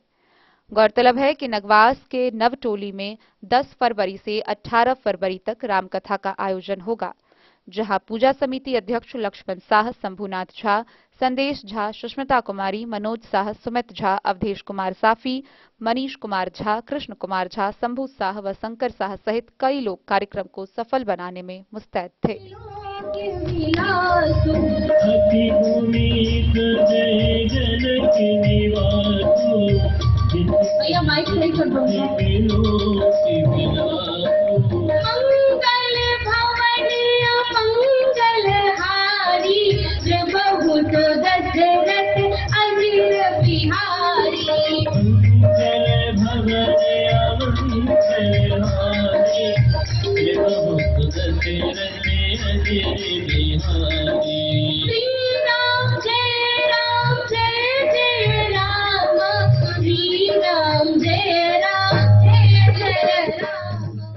बेनीपट्टी से विनोद कुमार की रिपोर्ट। हरलाखी प्रखंड के गंगौर गांव स्थित उच्च विद्यालय के प्रांगण में अनुमंडल स्तरीय T20 क्रिकेट कप प्रतियोगिता का आयोजन किया जा रहा है, जिसका उद्घाटन थानाध्यक्ष BPRO समेत अन्य अतिथियों ने संयुक्त रूप से फीता काटकर किया। उद्घाटन मैच फुलपरास व झंझारपुर के बीच खेला गया। हरलाखी प्रखंड के गंगौर गांव स्थित NMCH+2 उच्च विद्यालय के प्रांगण में अनुमंडलीय स्तरीय T20 क्रिकेट कप प्रतियोगिता का उद्घाटन थानाध्यक्ष अनुज कुमार, BPRO अमित अक्षय मिश्रा, व्यापार मंडल के अध्यक्ष सुमन कुमार झा, समाजसेवी युगल किशोर यादव समेत अन्य अतिथियों ने संयुक्त रूप से फीता काटकर किया। खेल शुरू होने से पहले थानाध्यक्ष समेत अन्य अतिथियों ने दोनों टीम के खिलाड़ियों से हाथ मिलाकर बेहतर प्रदर्शन करने की शुभकामनाएं दी। वहीं इस अवसर पर स्वामी विवेकानंद पब्लिक स्कूल के छात्रों ने खेल परिसर में आकर्षक मार्च निकाली। उसके बाद स्कूली बच्चों के साथ साथ सभी खिलाड़ियों ने राष्ट्रीय ध्वज को हाथ में लेकर राष्ट्रगान की। उद्घाटन मैच को संबोधित करते हुए थानाध्यक्ष अनुज कुमार ने कहा कि खेल का आयोजन होने से आपसी भाईचारा बढ़ता है। BPRO ने कहा कि खेल से न केवल मनोरंजन होता है बल्कि शारीरिक व मानसिक विकास भी होता है। इस दौरान GCC के अध्यक्ष सुधीर कुमार यादव, जितेंद्र किशोर व राघवेंद्र रमन ने बताया कि इस श्रृंखला में फुलपरास, झंझारपुर, घोघरडीहा, जयनगर, बेनीपट्टी, मधुबनी सदर अनुमंडल की टीम हिस्सा ली हुई है। सभी खिलाड़ी BCCI से निबंधित हैं। उद्घाटन मैच फुलपरास बनाम झंझारपुर के बीच खेला गया। रोमांचक उद्घाटन मैच को देखने हजारों खेल प्रेमियों की भीड़ थी।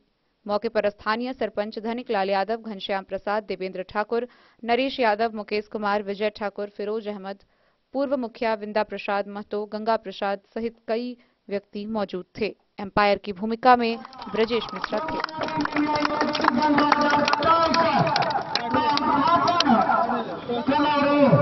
टूर्नामेंट हो रहा है, इसका सीधा साधा मतलब है कि यहाँ जो लोग वो डिस्ट्रिक्ट लीग हो, हेमन हो या फिर स्टेट के लिए हो, उनको निश्चित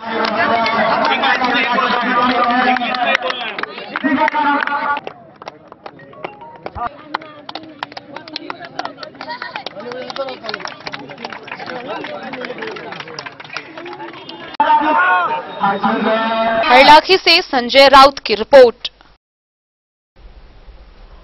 18वीं वाहिनी लोकहा SSB के जवानों ने पैसे और शादी का झांसा देकर एक लड़की को देह व्यापार के लिए नेपाल ले जा रहे एक संदिग्ध व्यक्ति को धर दबोचा। घटना को लेकर मानव तस्करी व देह व्यापार का मामला दर्ज हुआ है। गिरफ्तार व्यक्ति दरभंगा जिला का है, वहीं लड़की पश्चिम बंगाल की बताई जा रही है। लगातार इलाके में ऐसी दूसरी घटना के बाद लोगों में दहशत का माहौल कायम हो गया है। 18वीं वाहिनी जी समवाय लोकहा SSB के जवानों ने मंगलवार की देर शाम भारत नेपाल सीमा क्षेत्र के पिलर संख्या 246 स्थित कस्टम चेक पोस्ट के नजदीक सीमा पार करते समय एक संदिग्ध व्यक्ति को लड़की के साथ धर दबोचा। बताया जा रहा है कि लड़की को देह व्यापार के लिए नेपाल ले जाया जा रहा था। पूछताछ में व्यक्ति की पहचान दरभंगा जिले के घनश्यामपुर थाना क्षेत्र के सिमरी निवासी मोहम्मद अली के पुत्र मोहम्मद रहमतुल्लाह बताया गया। महिला की पहचान पश्चिम बंगाल की बताई जा रही है। सहायक कमांडेंट जय मिश्रा के पूछताछ में लड़की ने बयान देते हुए बताया कि पैसे और शादी का झांसा देकर उसे भारत से नेपाल देह व्यापार के लिए लिया जाया जा रहा है। कुछ गलत होने का आभास होने पर लड़की ने एसएसबी महिला कर्मी से बचाने की गुहार लगाई थी। एसएसबी ने महिला एवं आरोपित व्यक्ति को लौकहा पुलिस के सुपुर्द कर दिया। वहीं थानाध्यक्ष लौकहा ने महिला के दिए गए बयान तथा एसएसबी के प्रतिवेदन पर मानव तस्करी एवं देह व्यापार कराने को लेकर मामला दर्ज कर गिरफ्तार व्यक्ति को झंझारपुर उपकारा भेज दिया। वहीं महिला को मेडिकल तथा धारा 164 के तहत बयान के लिए मधुबनी भेजा गया। हालांकि इन सब घटना के बावजूद गिरफ्तार व्यक्ति ने खुद को निर्दोष बताया है और फंसाने की बात कही है। गौरतलब है कि महिला व व्यक्ति ऑर्केस्ट्रा में डांसर का काम करते हैं। इलाके में लगातार दूसरी घटना घटने के बावजूद लोगों में दहशत का माहौल कायम है। प्रखंड से सटे सभी भारत नेपाल सीमा के बॉर्डर देह व्यापार एवं मानव तस्करी का अड्डा बन गया है और इस काम को अंजाम देने वाले दलाल सक्रिय हैं, जो गरीब परिवार की बेटियों को उसके गरीबी एवं बदहाली के एवज में अमीरी का चमक दिखा अपने बिछाए हुए जाल में फंसा लेते हैं। डन न्यूज के लिए मोहम्मद राशिद रजा की रिपोर्ट। और आइए बुलेटिन के अंत में हम आपको दिखाते हैं मधुबनी नगर निगम के भावी मेयर प्रत्याशी मोहम्मद शाहजहां अंसारी की डन न्यूज खबरें आप तक पर यह खास साक्षात्कार। ऐसी कोई गलती न करे जिससे महिला सुरक्षा में कहीं से भी उस पर आपत्तिजनक बात सामने आ पाए या उनसे कोई ऐसी गलती ना हो जो कहीं ना कहीं वो कल्प्रिट हो जाए। तो शुरुआत अपने घर से करनी होगी। तो दाता हम पर विश्वास क्यों करें, ये मैं सभी वोटरों को भी कहता हूं। लोगों को लगता है कि मैं विरोध कर रहा हूं, तो चलिए विरोध ही सही। मैं समस्याओं के निरंतर समाधान के लिए उसमें प्रयासरत रहा पहले भी और आगे भी रहूंगा।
नमस्कार, आप देख रहे हैं डन न्यूज खबरें आप तक और मैं हूं आपके साथ शारदा झा। आप तमाम दर्शकों का स्वागत है। आज के इस स्पेशल एपिसोड में डन न्यूज खबरें आप तक की पूरी टीम आप तमाम दर्शकों का स्वागत करती है। तो आइए करते हैं नगर निकाय चुनाव की बात डन न्यूज के साथ। जैसा कि लगातार हम आपको नगर निगम के भावी मेयर उम्मीदवारों से मिलवा रहे हैं, इसी कड़ी में आज हमारे साथ हमारे स्टूडियो में मौजूद हैं पूर्व वार्ड पार्षद समाज सेवी मधुबनी नगर निगम के भावी मेयर प्रत्याशी मोहम्मद शाहजहां अंसारी। तो आइए हम देखते हैं उनसे यह सीधा साक्षात्कार। नमस्कार, सबसे पहले तो डन न्यूज के स्टूडियो में आपका स्वागत है। आज दूसरी बार आपसे साक्षात्कार का मौका मिला है, तो सबसे पहले आप डन न्यूज के माध्यम से मधुबनी की तमाम जनता को क्या कहना चाहेंगे? पहले तो आपका बहुत बहुत धन्यवाद। और आपके साथ मेरा ये दूसरा इंटरव्यू है, लेकिन डन पर ये मेरा 5वां इंटरव्यू है। और मैं आपके माध्यम से मधुबनी की जनता, आपके दर्शकों तक अपनी बात रखता आया हूं। आपने ये मुझे मौका दिया, इसके लिए बहुत बहुत शुक्रिया। तो जैसा कि हम सीधे मुद्दे पे आते हैं और हम बात कर रहे हैं मधुबनी नगर निकाय चुनाव की, और आपने मधुबनी नगर निगम के लिए मेयर प्रत्याशी के लिए दावेदार बनकर दर्जनों प्रत्याशियों की भीड़ में उतरे हैं और आप उसके लिए क्षेत्र में कार्य भी विभिन्न प्रकार से कर रहे हैं, लोगों को जागरूक कर रहे हैं। तो अब तक मतदाताओं को जागरूक करने के लिए आपने क्या क्या कार्य किए हैं? मतदाताओं को जागरूक करने के लिए जो भी काम होता है वो अपने स्तर से हम कर रहे हैं। जैसे पर्सनल मीटिंग, अब रहा कि बहुत सारे लोगों से इतना बड़ा क्षेत्र है तो सबसे पर्सनली मीटिंग तो नहीं की जा सकती। फिर डोर टू डोर का जो एक अभियान है वो, फिर सभा के माध्यम से सैकड़ों लोगों को संबोधित करके एक साथ अपनी बात को रखना। क्योंकि एक बात अगर मधुबनी नगर निगम के कॉन्टेक्स्ट में हम समझाना चाहें तो एक एक आदमी को समझाने में आधा से 1 घंटा लगेगा, या उनसे बात करने में, उनकी बात को समझने में भी मुझे समय लगेगा। तो बहुत सारी बातें हैं, बहुत सारी समस्याएं हैं। तो सबसे अच्छा माध्यम तो डोर टू डोर है और व्यक्तिगत जो मुलाकात है वो है। लेकिन जब सैकड़ों लोगों को एक साथ समझाना होता है तो उसके लिए जनसभा के माध्यम से भी हम लोगों से मुखातिब होते हैं और उनके पास हम अपनी बात रखते हैं, उनकी समस्याओं को सुनते हैं और फिर उनकी समस्याओं के समाधान के लिए जो हो सकता है हम प्रयास करते हैं। और मैं उनको विश्वास दिलाता हूं कि मैं सिर्फ बातें नहीं करता, और अगर कोई समस्या है तो उसके समूल समाधान की बात और कैसे वो समाप्त होगा, जो भी समस्याएं हैं उस पर मैं चर्चा ही नहीं, उस पर मैं कोशिश करके धरातल पर लाके उस समस्या को दूर भी करूंगा। तो आपके नजर से आपको क्या लगता है कि यहाँ नगर निगम में सबसे मूल समस्याएं कैसी है? मधुबनी नगर निगम की सबसे बड़ी समस्या, अभी तो बरसात का दिन नहीं है, लेकिन जैसे ही बरसात का दिन आएगा तो सबसे बड़ी समस्या हो जाएगी जल जमाव की। ये चाहे वो बीएन झा कॉलोनी हो, आदर्श नगर कॉलोनी हो, तिरुत कॉलोनी, जितनी भी कॉलोनीज हैं, और उसके बाद जब बारिश थोड़ी सी और बढ़ती है तो पुराने इलाकों में कोई ऐसा इलाका नहीं, कोई ऐसा क्षेत्र नहीं है जहां जल जमाव की समस्या नहीं रहती है। एक बैंक कॉलोनी है बगल में, वहां भी लोगों को घर छोड़कर भागना पड़ता है। बीएन झा कॉलोनी में भी घर छोड़कर जाना पड़ता है, लोगों को दूसरी जगह आश्रय लेना पड़ता है। तो मेरा प्रयास है कि जो सबसे बड़ी समस्या है इस बार उस समस्या से लोगों को दो चार नहीं होना पड़े, उस समस्या का समाधान हो। संभवतः अगर मैं उस कुर्सी पर पहुंचा तो मेरी कोशिश ही नहीं, मैं ये विश्वास दिलाता हूं कि जहां पर सम्प हाउसेस की जरूरत है, बहुत सारा ऐसा कॉलोनी है जहां से पानी की निकासी अब काफी दुर्लभ हो गया है। तो जैसे आपने कुछ तो योजनाएं बनाई होगी कि इस पानी की निकासी आप कैसे करेंगे, या लोगों को समस्या से राहत मिलेगी कैसे? देखिए, सबसे पहली बात है कॉन्टोर मैप के अकॉर्डिंग कोई भी नाले का निर्माण, कैनाल का जो निर्माण हुआ है पूर्व में, जो अंग्रेज के वक्त में हुआ, आप देखती होंगी कि, और यहाँ के लोग भी देखते हैं कि नाले की कनेक्टिविटी वहां तक सही से नहीं हो पा रही है। और किस नाले के निकासी कहाँ जाना है, उसको ध्यान में रखकर ही नाले का निर्माण होना चाहिए, जो यहाँ अभी तक नहीं हुआ है। क्योंकि इतनी कुछ समझ भी नहीं है, और अगर समझाने का प्रयास कीजिए, जैसा कि मैं करता भी रहा, तो लोगों को लगता है कि मैं विरोध कर रहा हूं। तो चलिए, विरोध ही सही। मैं समस्याओं के निरंतर समाधान के लिए उसमें प्रयासरत रहा पहले भी और आगे भी रहूंगा।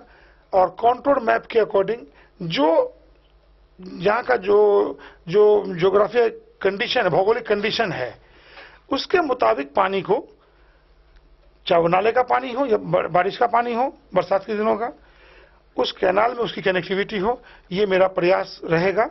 और मुझे पता है कि कुछ ऐसे भी वार्ड हैं, कुछ ऐसी भी कॉलोनीज हैं जहां से पानी की निकासी काफी दुर्लभ है।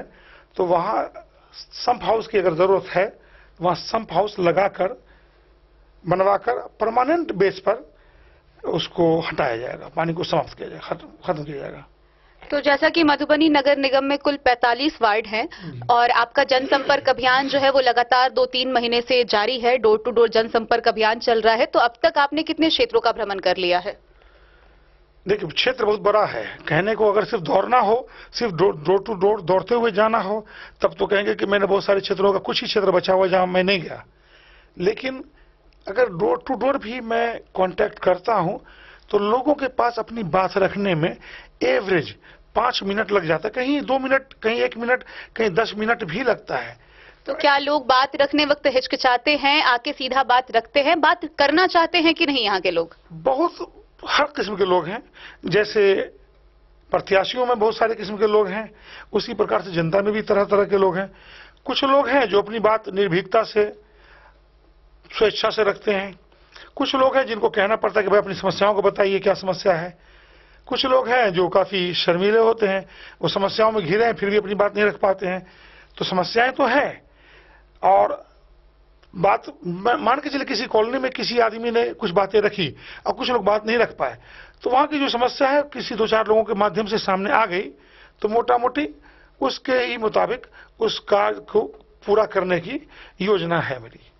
तो जिस प्रकार से आप बता रहे हैं कि जनसंपर्क अभियान लगातार जारी है, लोगों से बातें हो रही है, तो इस बातचीत के दरमियान मैं ये चीज जानना चाहूंगी कि बतौर मतदाता अगर आप खुद को देखें कि अगर कोई मोहम्मद शाहजहां अंसारी प्रत्याशी के तौर पर है, तो बतौर मतदाता आप उनको चुनेंगे या नहीं चुनेंगे, और अगर चुनेंगे तो क्यों चुनेंगे, अगर मतदाता की नजर से देखें तो? अगर मतदाता की नजर से हम देखें तो यकीनन शाहजहां अंसारी में, अगर मैं प्रत्याशी हूं, आप मुझे हटा दीजिए, मुझे जनता की जगह पर बैठा दीजिए, और अगर कोई शाहजहां अंसारी जिसको मैं जानता हूं कि वो क्या है, तो मेरा वोट केवल और केवल मोहम्मद शाहजहां अंसारी को जाएगा। और शाहजहां अंसारी का नाम, भले शाहजहां अंसारी नहीं हो कैंडिडेट, वो कोई भी हो, चाहे वो शंकर झा हो, चाहे किसी भी मजहब से, जाति से ताल्लुक रखने वाले लोग हों, अगर मुझे लगेगा कि उनमें वही खूबियां हैं जो शाहजहां अंसारी में है, तो मेरा वोट उनके लिए सुनिश्चित होगा। तो मतदाता आप पर विश्वास क्यों करे? ऐसी कोई वजह जो आप मतदाता को देना चाहे, या उनके पास पहले से ऐसी कोई वजह मौजूद है जो मतदाता इतने दर्जनों प्रत्याशियों की भीड़ में आप पर ही विश्वास करके आपको ही वोट दे, आपको ही उस कुर्सी पर बिठाए और आप पर विश्वास करे कि आप उनके कार्य को अच्छी तरीके से कर पाएंगे, उनकी समस्याओं का निदान भी कर पाएंगे? मतदाता हम पर विश्वास क्यों करें, ये मैं सभी वोटरों को भी कहता हूं कि आप किसी को वोट क्यों दें। या मैं खुद से सवाल करता हूं कि कोई मतदाता मुझे वोट क्यों दे। बिल्कुल, सबसे महत्वपूर्ण। बिल्कुल, क्यों ना दे उसके बाद में क्यों दे, ये जरूरी है। कुछ लोग हैं जिन्हें लगता है कि भाई सब हमारे ही वोटर हैं। मेरा मानना है कि मतदाता मुझे क्यों वोट दे, तो उसमें सबसे बड़ी वजह है कि मेरा पिछला कार्यकाल देखें, मेरे पिछली जीवन जिंदगी पर नजर दौड़ाएं, अगर उसमें कोई त्रुटि, कोई कमी, कुछ खामी मिले तो वो मुझे वोट न दे। अगर मेरा जीवन, मेरा कार्यकाल और मेरा जो सोशल एक्टिविटी है, जब से मैं राजनीतिक जीवन जी रहा हूं या सोशल लाइफ जी रहा हूं, उन 25 सालों में अगर मैंने कुछ गलत किया है, देखिए गलती इंसान से होती है, लेकिन जानबूझ के की गई गलती को गलती नहीं कहते, उसको गुनाह कहते हैं, उसको पाप कहते हैं। तो मैं फरिश्ता नहीं हूं, मैं ये दावा नहीं करता कि गलती मुझसे नहीं हुई होगी, लेकिन वो गलती अनजाने में हुई होगी। अब वो ऐसी गलती होगी, छोटी मोटी गलती होगी जिसको माफ किया जा सकता है।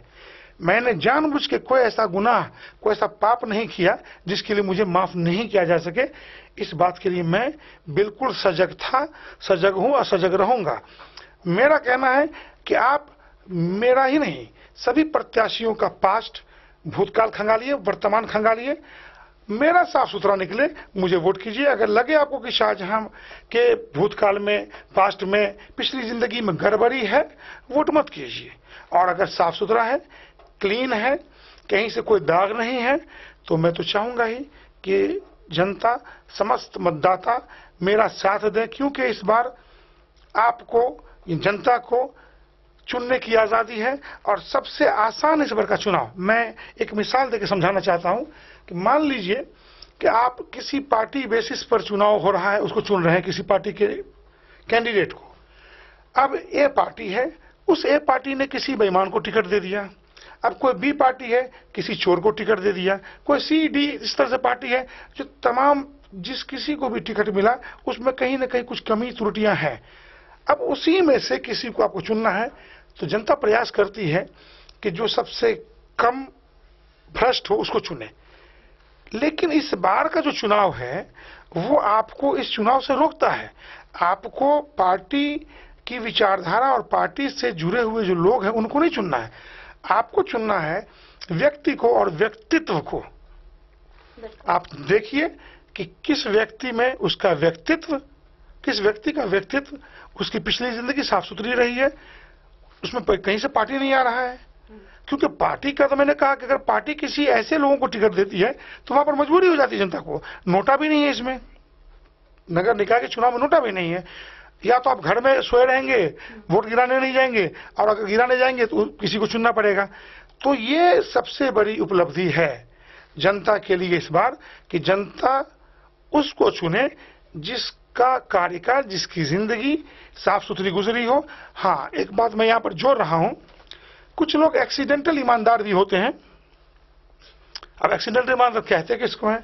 बेईमानी का मौका नहीं मिला, हम ईमानदार हैं। मुझे बेईमानी का मौका मिला है, उसके बावजूद मैंने बेईमानी नहीं की है। तो आपको ये जज करना होगा कि आपको जिनको भी चुनना है तो आपको बेईमान को नहीं चुनना है, ईमानदार को चुनना है, कर्मठ को चुनना है। जो एकदम से नए हैं तो वो एकदम ईमानदार कहलाएंगे, ऑब्वियसली कहलाएंगे। वो मैं उनको एक्सीडेंटल ईमानदार इसलिए कहता हूं क्योंकि उनको बेईमानी का मौका ही नहीं मिला।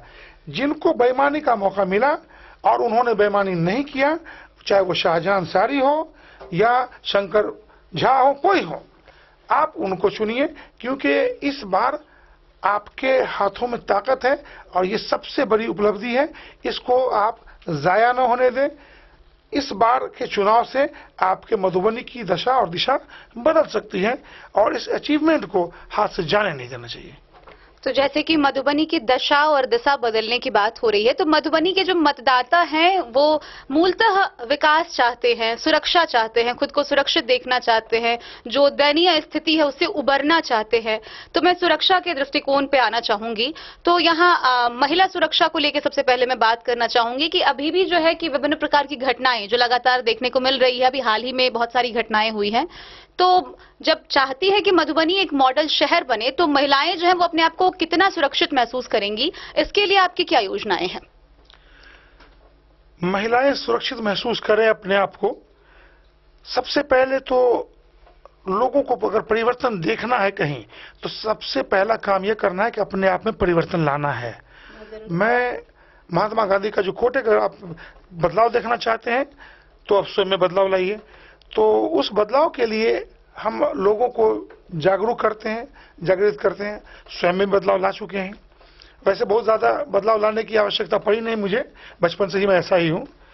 महिला सुरक्षा को लेकर अब देखिए लॉ एंड ऑर्डर की समस्या है, तो अगर कदम ताल करके प्रशासन के साथ मिलजुल कर काम किया जाए और जगह जगह जहां पर भी अगर ये खदशा है, ये खतरा है कि यहाँ पर कुछ ऑकरेंस हो सकता है, घटना हो सकती है, सीसीटीवी एक नया हथियार है, उसका प्रयोग किया जाए, जगह जगह लगाया जाए। लोगों को कानून का डर होना चाहिए। इसके लिए कहीं से भी लोग बायस्ड नहीं हो। मान के चलिए मैं प्रशासनिक पदाधिकारी हूं या मेरे पास ताकत है, उस ताकत का मैं अगर सही इस्तेमाल करता हूं, जो कल्प्रिट है उनको अगर सजा दी जाए, उसमें मैं ये नहीं देखूं कि ये फला आदमी जिसने कोई घटना किया है, किसी गलत काम को किया है, वो मेरा कितना करीबी है। अगर इस बात को मैं अपने अंदर से निकाल फेंकता हूं और मेरे करीबी भी अगर गलती करते हैं और वो सजा पाते हैं, तो ऐसे में अपराधियों के दिलों में खौफ आएगा, डर पैदा होगा। तब तमाम जितनी भी तरीके सुरक्षा है, चाहे वो महिला सुरक्षा की बात हो, उनको सुरक्षित महसूस होगा। और शुरुआत तो मुझे स्वयं से करनी होगी, अपने बच्चों से करनी होगी, हमारे बच्चों को सिखाना होगा।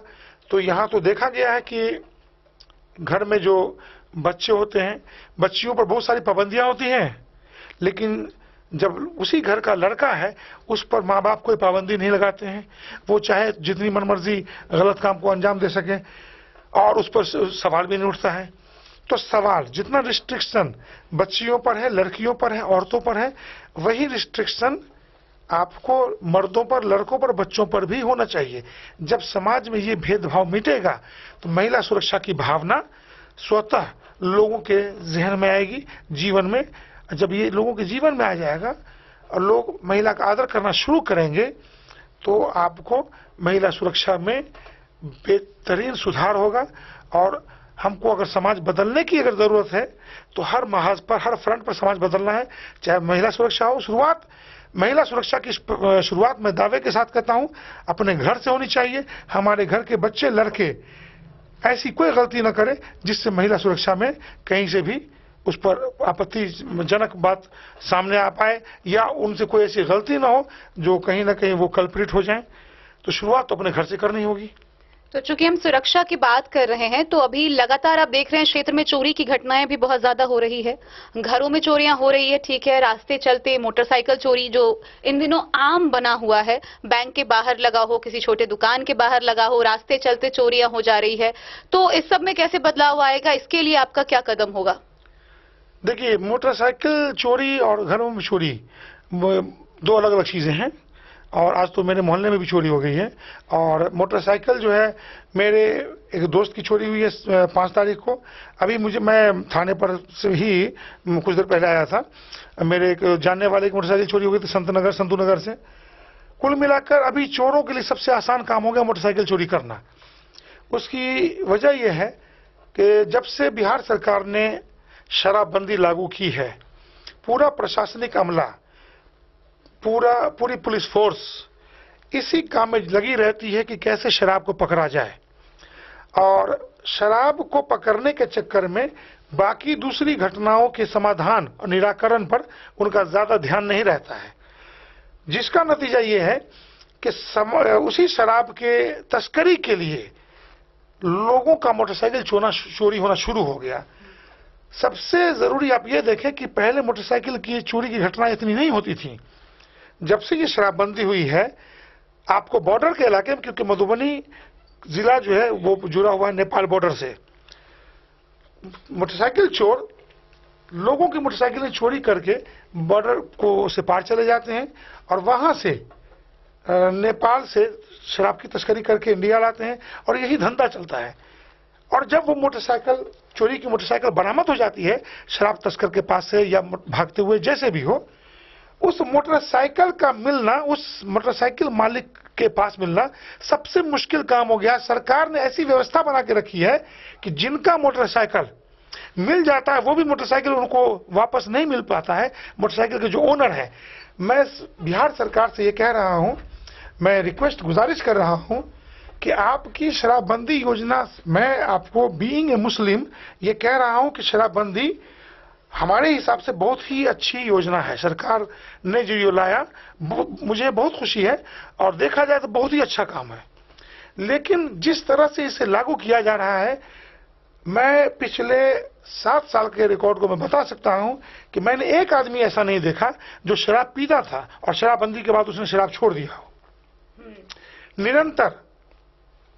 निरंतर शराब पीने वालों की संख्या में बढ़ोतरी होती जा रही है। जो पीते आ रहे थे उन्होंने छोड़ा नहीं। ये कैसी शराबबंदी है? 50 रुपए 25 रुपए का जो आता है पॉलिथीन क्या आता था, उसको अब नेपाल से 100 रुपए में लोग खरीद के पीते हैं। शराब की जगह पर जब शराब नहीं मिलता लोगों को तो तरह तरह का टैबलेट, वो स्पास्मोप्रोक्सिवन हो, वो क्या कहते हैं आयोडेक्स हो, उसको भी लोग खा जाते हैं। वो वाइटनर जो होता है उसको, सोलेशन को, इसको भी सूंघते हैं, पीते हैं। मतलब कुछ भी कर गुजरने के लिए तैयार है। हमारा मधुबनी, मैंने एक फिल्म देखी थी और जिसके लिए एनडीए की सरकार पंजाब से खत्म हो गई, उड़ता पंजाब फिल्म बनी थी और एनडीए की सरकार बहुत फेमस हो गई थी, बहुत ही कुख्यात हो गई थी वहां नशे के कारण। वही लगता है कि अब जो है ना, उड़ता पंजाब हो सकता कंट्रोल में आया हो, अब हमारा बिहार उड़ता बिहार हो गया है। अब मधुबनी जो है ये तो बहुत उड़ता हुआ क्या, बहुत ऊंचाई पर नशे के मामले में सबसे ऊंचा जा रहा है। इतना बुरा हो गया है मधुबनी में नशे की हालत, ये उड़ता हुआ मधुबनी जो कहते हैं वो हो गया है। सरकार को इस तरफ ध्यान देना चाहिए कि अगर आप शराबबंदी आपने लागू की है तो वो सही से लागू हो, और अगर ये आपके कंट्रोल में नहीं है तो लोग जहरीली शराब पी के मर रहे हैं और कोई भी आदमी शराब पीने से बाज नहीं आ रहा है। नतीजा ये है कि हम बहुत सारे गरीब लोगों की मोटरसाइकिल चोरी होते हुए देखते हैं, जो किसी तरह से मोटरसाइकिल खरीदते हैं, अपने छोटे छोटे बिजनेस को उससे करते हैं, बहुत सारा काम करते हैं, उनकी मोटरसाइकिल चोरी हो जाती है, उनका जीवन समाप्त हो जा रहा है। तो आपकी शराबबंदी के कारण लोग बर्बाद हो रहे हैं, लोगों की मोटरसाइकिल चोरी हो रही है, और वो मोटरसाइकिल आपके प्रशासनिक अमले के लोग, आपका कानून उनको वापस नहीं होने देता है। आपके ऐसे कानून पर लानत है जो लोगों के मोटरसाइकिल को बरामद होने के बावजूद लोग उसके ऑनर तक नहीं पहुंच पाता है। आप सलाह देते हैं, मैं घटना का जिक्र कर रहा हूं, एक मोटरसाइकिल की चोरी हुई हमारे मोहल्ले में। वो मोटरसाइकिल दबाव पड़ने पर चोर के ऊपर, पता चला मुझे चोर के ऊपर दबाव पड़ा, उसने मोटरसाइकिल को कहीं पर छोड़ दिया, वो मोटरसाइकिल मिल गई। उस मोटरसाइकिल के मिलने से पहले उसने एफआईआर कर दिया। वो मोटरसाइकिल आज भी सर रहा है थाने में, उस ओनर को नहीं मिला आज तक मोटरसाइकिल। वो इतना घटिया कानून है, इस कानून को बदलने की जरूरत है, नहीं तो सरकार जनता आपको बदल देगी। वापस से आएंगे एक बार फिर मधुबनी नगर निगम के बातों पर, तब तक के लिए एक छोटा सा ब्रेक, मिलते हैं ब्रेक के उस पार। क्लास ऑन, मैच ऑफ, रुकावट के लिए खेद है, meeting on, game off, game on, meeting off, meeting on, class off, class on, match off, meeting on, game off. Guys, अपना wifi, what's going on? Every day switch to Airtel Xstream fibre, super fast speed, हर कोने में हर पल, पूरी family के लिए। दिल्ली का सर्वोत्तम ब्रांड पलाक्षी प्री स्कूल अब बिहार के मधुबनी में खुल गया है।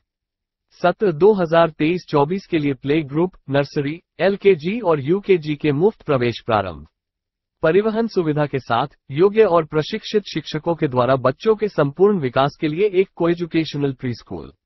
निःशुल्क प्रवेश के लिए संपर्क करें पलाक्षी प्री स्कूल, गांधी चौक, बलुआ, वार्ड नंबर 26, पुराना 12, अवध बिहारी मंदिर के सामने, मधुबनी।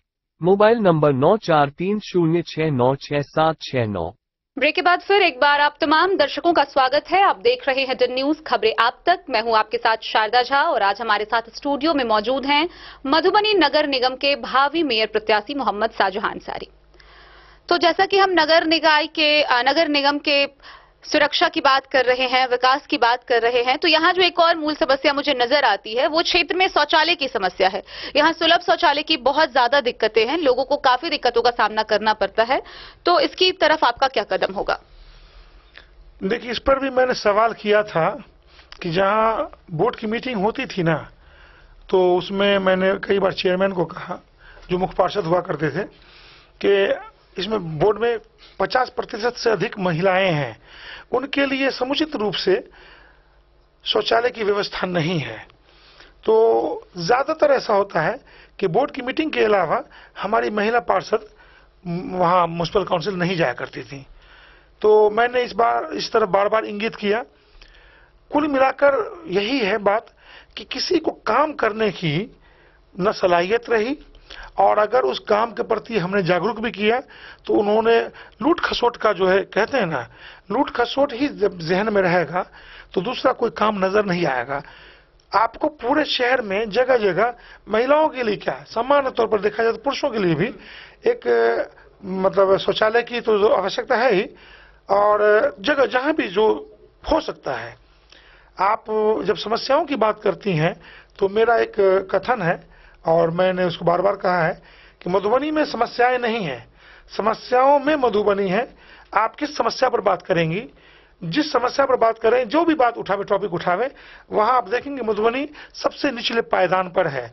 यही वजह है कि पिछले 15 सालों में सत्ता में होने के बावजूद, एक बार मैं 5 साल सत्ता में भी था, इसी विरोध के कारण हमारा वार्ड हाशिए पर चला जाता है। क्योंकि जब मैं विरोध करता हूं तो जो कुर्सी पर बैठे हुए हाकिम होते हैं, चाहे वो मुख्य पार्षद हो या एग्जीक्यूटिव ऑफिसर हो, वो लोग मेरे वार्ड को विकास से वंचित रखते हैं। किसी तरह से मैं काम करवा लिया करता हूं, क्योंकि मेरा झगड़ा इसी बात को लेकर रहता है कि भाई आप मूलभूत समस्याओं पर ध्यान नहीं देते हैं, आप लोग केवल लूट खसोट के चक्कर में लगे रहते हैं। आप अगर को लगता है कि मैं जो कह रहा हूं बात गलत है तो आप प्रोसीडिंग्स वगैरह भी खंगाल सकते हैं, और वो जो वहां के जो स्टाफ हैं उनसे भी पूछ सकते हैं कि मेरी कभी नहीं बनी, और मेरा हमेशा ही सत्ता पक्ष के लोगों से मनमुटाव झगड़ा ही रहा, और हमेशा मैं एक विद्रोही के रूप में काम करता रहा। इसीलिए मैं कह रहा हूं कि पहले पार्षद चुन के लाते थे मुख्य पार्षद को, इस बार जनता को चुनना है। जो गलती पार्षद करते रहे वो गलती जनता ना करे। जनता ऐसे को चुने जिसका पास्ट एकदम साफ सुथरा हो, जिसकी पिछली जिंदगी अच्छी रही हो। आज वो भी मैदान में है मेयर प्रत्याशी के रूप में, जो अप्रत्यक्ष रूप से पिछला 5 साल चलाए हैं। वो भी कहते हैं कि हम ये करेंगे वो करेंगे, पेरिस लंदन बना देंगे। कोई पेरिस लंदन नहीं बनाएंगे। आपको मैं सभी जनता को मैं ये कहना चाह रहा हूं, आप पता करें कि पिछला 5 साल का जो वोट था उसके सुपर चेयरमैन कौन थे, और एक तरफ एग्जीक्यूटिव महोदय, एक तरफ मुख्य पार्षद महोदय, और बीच में या बगल में वो सुपर चेयरमैन बैठा करते थे और मधुबनी की समस्याओं के निराकरण पर बात करते थे। सिर्फ बातें होती थी, किया कुछ नहीं। आपको पिछले जो भी 5 साल का जो न्यूज़पेपर है या सोशल मीडिया, उस पर आपको बहुत सारा फोटोग्राफ वीडियो मिल जाएगा। जो प्रत्याशी आज कह रहे हैं कि मैं ये करूंगा वो करूंगा, वही पिछले 5 साल में अप्रत्यक्ष रूप से शासन चला रहे थे। अप्रत्यक्ष रूप से शासन चला के उन्होंने मधुबनी का ये हाल कर दिया। प्रत्यक्ष रूप से क्या हाल होगा आप समझ सकते हैं, लेकिन मुझे पूरी उम्मीद है कि आप ऐसा नहीं होने देंगे, मुझे पूरा यकीन है। तो जैसा कि एक बहुत बड़ी बात आपने कही कि मधुबनी में समस्या नहीं है, समस्याओं में मधुबनी है, कि जिस भी समस्या पे बात की जाए उस पे लंबी बातें की जा सकती है। तो अब जो वक्त है वो बात नहीं करके कार्य करने का वक्त है। तो एक और जो मूल समस्या मुझे नजर आती है वो अपने क्षेत्र में अतिक्रमण की समस्या है, जिसके वजह से जाम से सबसे ज्यादा लोगों को जूझना पड़ रहा है। जैसा अभी पिछले कुछ दिनों पहले बिहार बोर्ड की 12वीं की परीक्षा चल रही थी, इंटरमीडिएट की, अभी आज से मैट्रिक की परीक्षा शुरू हुई है। तो ऐसे में जो बाहर से छात्र छात्राएं परीक्षा देने के लिए आते हैं उनको भी ट्रैफिक से जूझना पड़ता है।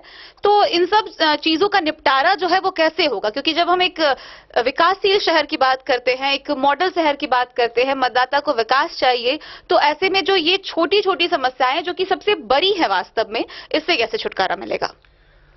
हमारी सड़कें नैरो हैं, 10 फीट की 9 फीट की सड़कें हैं। जो मुख्य सड़क है वो आपको वो कहते हैं मिलन चौक से लेकर थाना मोड़ तक, उस सड़क को दोगुना किया जा सकता है। तो जैसा कि यहाँ मुझे देखने को मिलता है कि जो मुख्य सड़कें हैं वहां जब निर्माण कार्य शुरू होता है तो वो लंबे अरसे तक चलता रहता है, और उस निर्माण कार्य के कारण जो पहले समस्या थी वो कहीं ना कहीं और ज्यादा बढ़ जाती है, सड़कें जो है वो बाधित हो जाती है। तो इस सब को सही कैसे किया जा सकेगा? ये इच्छा शक्ति की कमी है, चाहे वो जिस स्तर पर आप देख लें, प्रशासनिक स्तर पर हो या लोकल स्तर पर हो या राजनीतिक स्तर पर हो, सभी की इच्छा शक्ति की कमी है। आपको मैंने पहले कहा, फिर मैं दोहरा दे रहा हूं कि शुरुआत तो स्वयं से करनी होगी। आपने कहा अतिक्रमण के बारे में, आप आए मेरे यहाँ देखें, मेरे घर को देखें। मेरे घर के सामने एक तालाब है जो अतिक्रमण कुछ लोगों ने किया करके रखा हुआ है। उन लोगों को जब मैंने अतिक्रमण खाली करवाया, उन लोगों ने मेरे ऊपर फर्जी मुकदमा कर दिया। कल को अगर मैं चुनाव लड़ता हूं तो आप ये जनता को ये लगेगा अरे इन पर भी मुकदमा है, तो मैं कहना चाह रहा हूं कि वो मुकदमा फर्जी है। वो लोगों को अतिक्रमण मुक्त मैंने जब करना चाहा उनके अतिक्रमण को, तो उन लोगों ने फर्जी तरीके से मुकदमा कर दिया। सबसे जरूरी है कि मैं स्वयं अतिक्रमण का धुर विरोधी हूं। मैं बिल्कुल भी इसको बर्दाश्त करने वाला आदमी नहीं हूं। जब मैं रोड पर चलता हूं तो ये देखा गया, प्रायः देखा गया है कि यहाँ पर सिविक सेंस की काफी कमी है। लोगों को रोड पर मोटरसाइकिल चलाने में भी वो अपने मतलब रूल्स को फॉलो नहीं करते हैं। तो कहीं कहीं पर सख्ती की सख्त जरूरत है। सख्ती की जरूरत इसलिए भी है क्योंकि अतिक्रमण जो है वो प्रशासनिक स्तर पर या राजनीतिक स्तर पर लगातार खाली तो करवाया जाता है, लेकिन प्रायः आप देखेंगे कि अगले 10 दिन बाद जो है वो जो स्थिति है वो जस की तस बनी हुई रहती है। तो एक बार खाली करवा दिया गया, दोबारा उस पर फाइन लगाया गया। अगर उसी फाइन को अच्छी तरीके से इम्प्लीमेंट कर दिया जाए, 10 गुना 20 गुना कर दिया जाए कि अगर आपने फिर से अतिक्रमण किया, जो आपका हद है उससे आप आगे बढ़े, तो आप पर को इतना फाइन किया जाएगा। और अगर फाइन नहीं देता है तो कोर्ट का दरवाजा खुला हुआ है। प्रशासन को चाहिए कि ऐसे लोगों पर कोर्ट में केस कर दिया जाए। पर्सनली वो नहीं दे पाएंगे, मान लेते हैं अगर, लेकिन जब वो कोर्ट में आएंगे ना तो उनको जमा करना है कोर्ट से, तब तक उनको बेल न मिले जब तक वो फाइन न जमा करते। जब उनको कोर्ट का चक्कर लगेगा कि वो अपराधी हैं, तो वो फिर छोड़ देंगे इस काम को। सख्ती देखिए, हमारे यहाँ जो है ना कानून को फॉलो करने वाले लोग कम हैं, लॉ अबाइडिंग पीपल कम हैं। लोग फोर्सफुली जब अगर उनको फोर्स किया जाता है तब कानून को मानते हैं, डर से कानून को मानते हैं, अपनी इच्छा से नहीं मानते हैं। तो मेरा कहना है कि अगर कहीं पर डर से कानून को लागू करना है, डरा कर, तो वो कानून लागू करने के लिए डराना पड़े तो हमें डराना चाहिए, प्रशासन को डराना चाहिए। पर लोगों के अंदर कानून का खौफ होना ही चाहिए, चाहे वो डंडे के जोर पर हो, चाहे कोर्ट के जोर पर हो, जैसे भी हो। लोग समझने के लिए तैयार नहीं है तो बल प्रयोग, कानून का भय, ये जरूरी है। और अगर हम उस कुर्सी पर पहुंचते हैं तो जैसा कि मेरा मानना है, मैंने पहले भी कहा कि सबसे पहले तो मैं स्वयं पर लागू करता हूं, बाद में लोगों को। तो मैंने तो अपने ऊपर लागू किया हुआ है हमेशा से जीवन में। आप कहीं भी सीसीटीवी उल्टा कर देख लीजिए, शहर में बहुत सारी जगह पर सीसीटीवी है। जब मोटरसाइकिल से मैं निकल रहा हूं या मैं अपनी गाड़ी से, तो आप कहीं नहीं पाएंगे, आज नहीं, आज इलेक्शन के वक्त में नहीं, आज जब भी 1 साल 2 साल 10 साल का भी निकाल के देख लीजिए फुटेज, तो आप मुझे कहीं पर भी सड़क यातायात के नियमों का उल्लंघन करते हुए नहीं पाएंगे। आप मधुबनी की जनता को किस प्रकार से इस चीज के लिए राजी कर पाएंगे कि वो यातायात नियमों का पालन करे? मैंने कहा ना, पहले तो प्यार से, जैसे अतिक्रमण मुक्त करवाया गया, प्यार से कहा गया, समझाया गया, डराया गया, और वो नहीं माने तो फिर उस पर फाइन लागू किया गया, इम्पोज किया गया। तो फाइन इम्पोज जो किया जाता है या उस पर चार्ज किया जाता है, तो वो फाइन काफी मतलब इसके ताकत के साथ, जैसा कि लोगों में आर्थिक दंड को लेकर बहुत ज्यादा भय बना हुआ है, तो ये होना चाहिए। आर्थिक दंड लगने के बाद अगर उसको वसूल हो जाता है जो, तो लोगों में खौफ बना रहता है, ये जरूरी है। इसको लागू अभी भी लागू किया जा सकता है, कोई उसके लिए हमारे मेयर बनने की जरूरत नहीं है, वो अभी भी। और जब मैंने कहा कि अगर हम मेयर बन जाते हैं या उस कुर्सी पर पहुंचते हैं और या ना पहुंचते हैं, दोनों ही कंडीशन में मेरा काम होगा कि शहर को कैसे सुधारा जाए। उसके लिए हमारी जो भी कुर्बानियां होंगी, मैं अपने शहर को देने के लिए तैयार हूं। मैं पहले भी देता रहा था, आगे भी देता रहूंगा। लोग इसके लिए अगर हमसे नाराज होते हैं तो हो जाएं, जब सख्ती की जाती है तो लोग नाराज होते हो जाएं, लेकिन मैं कानून को लागू करवाने के लिए प्रशासन के साथ कदम ताल करने के लिए तैयार हूं।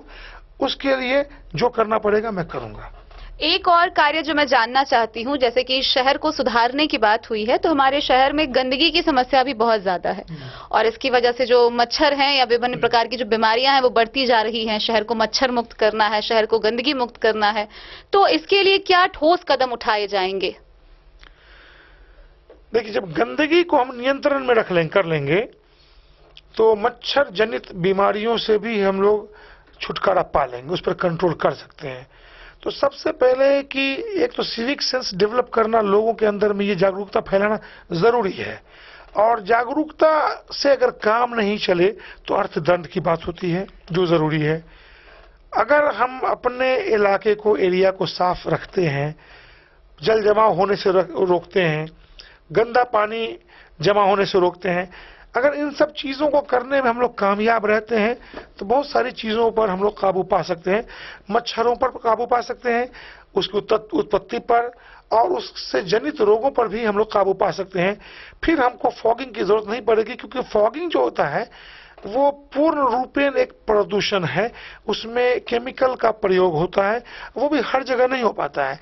नतीजा ये होता है कि जिस मच्छर को जिस एरिया में उससे 2-4 होना पड़ा, उससे मरा कुछ बचा, फिर उसकी इम्यून सिस्टम बहुत मजबूत हो जाती है, उसकी प्रतिरोधक क्षमता मजबूत हो जाती है उस केमिकल के प्रति। फिर उस केमिकल का उस पर असर नहीं होता है और तब और ताकतवर होकर और नुकसान पहुंचाता है। तो मुझे लगता है कि ऐसी चीजों की जरूरत न पड़े, इसके लिए हम अपने घर को जैसे साफ रखते हैं वैसे अपने आस पड़ोस को साफ रखें।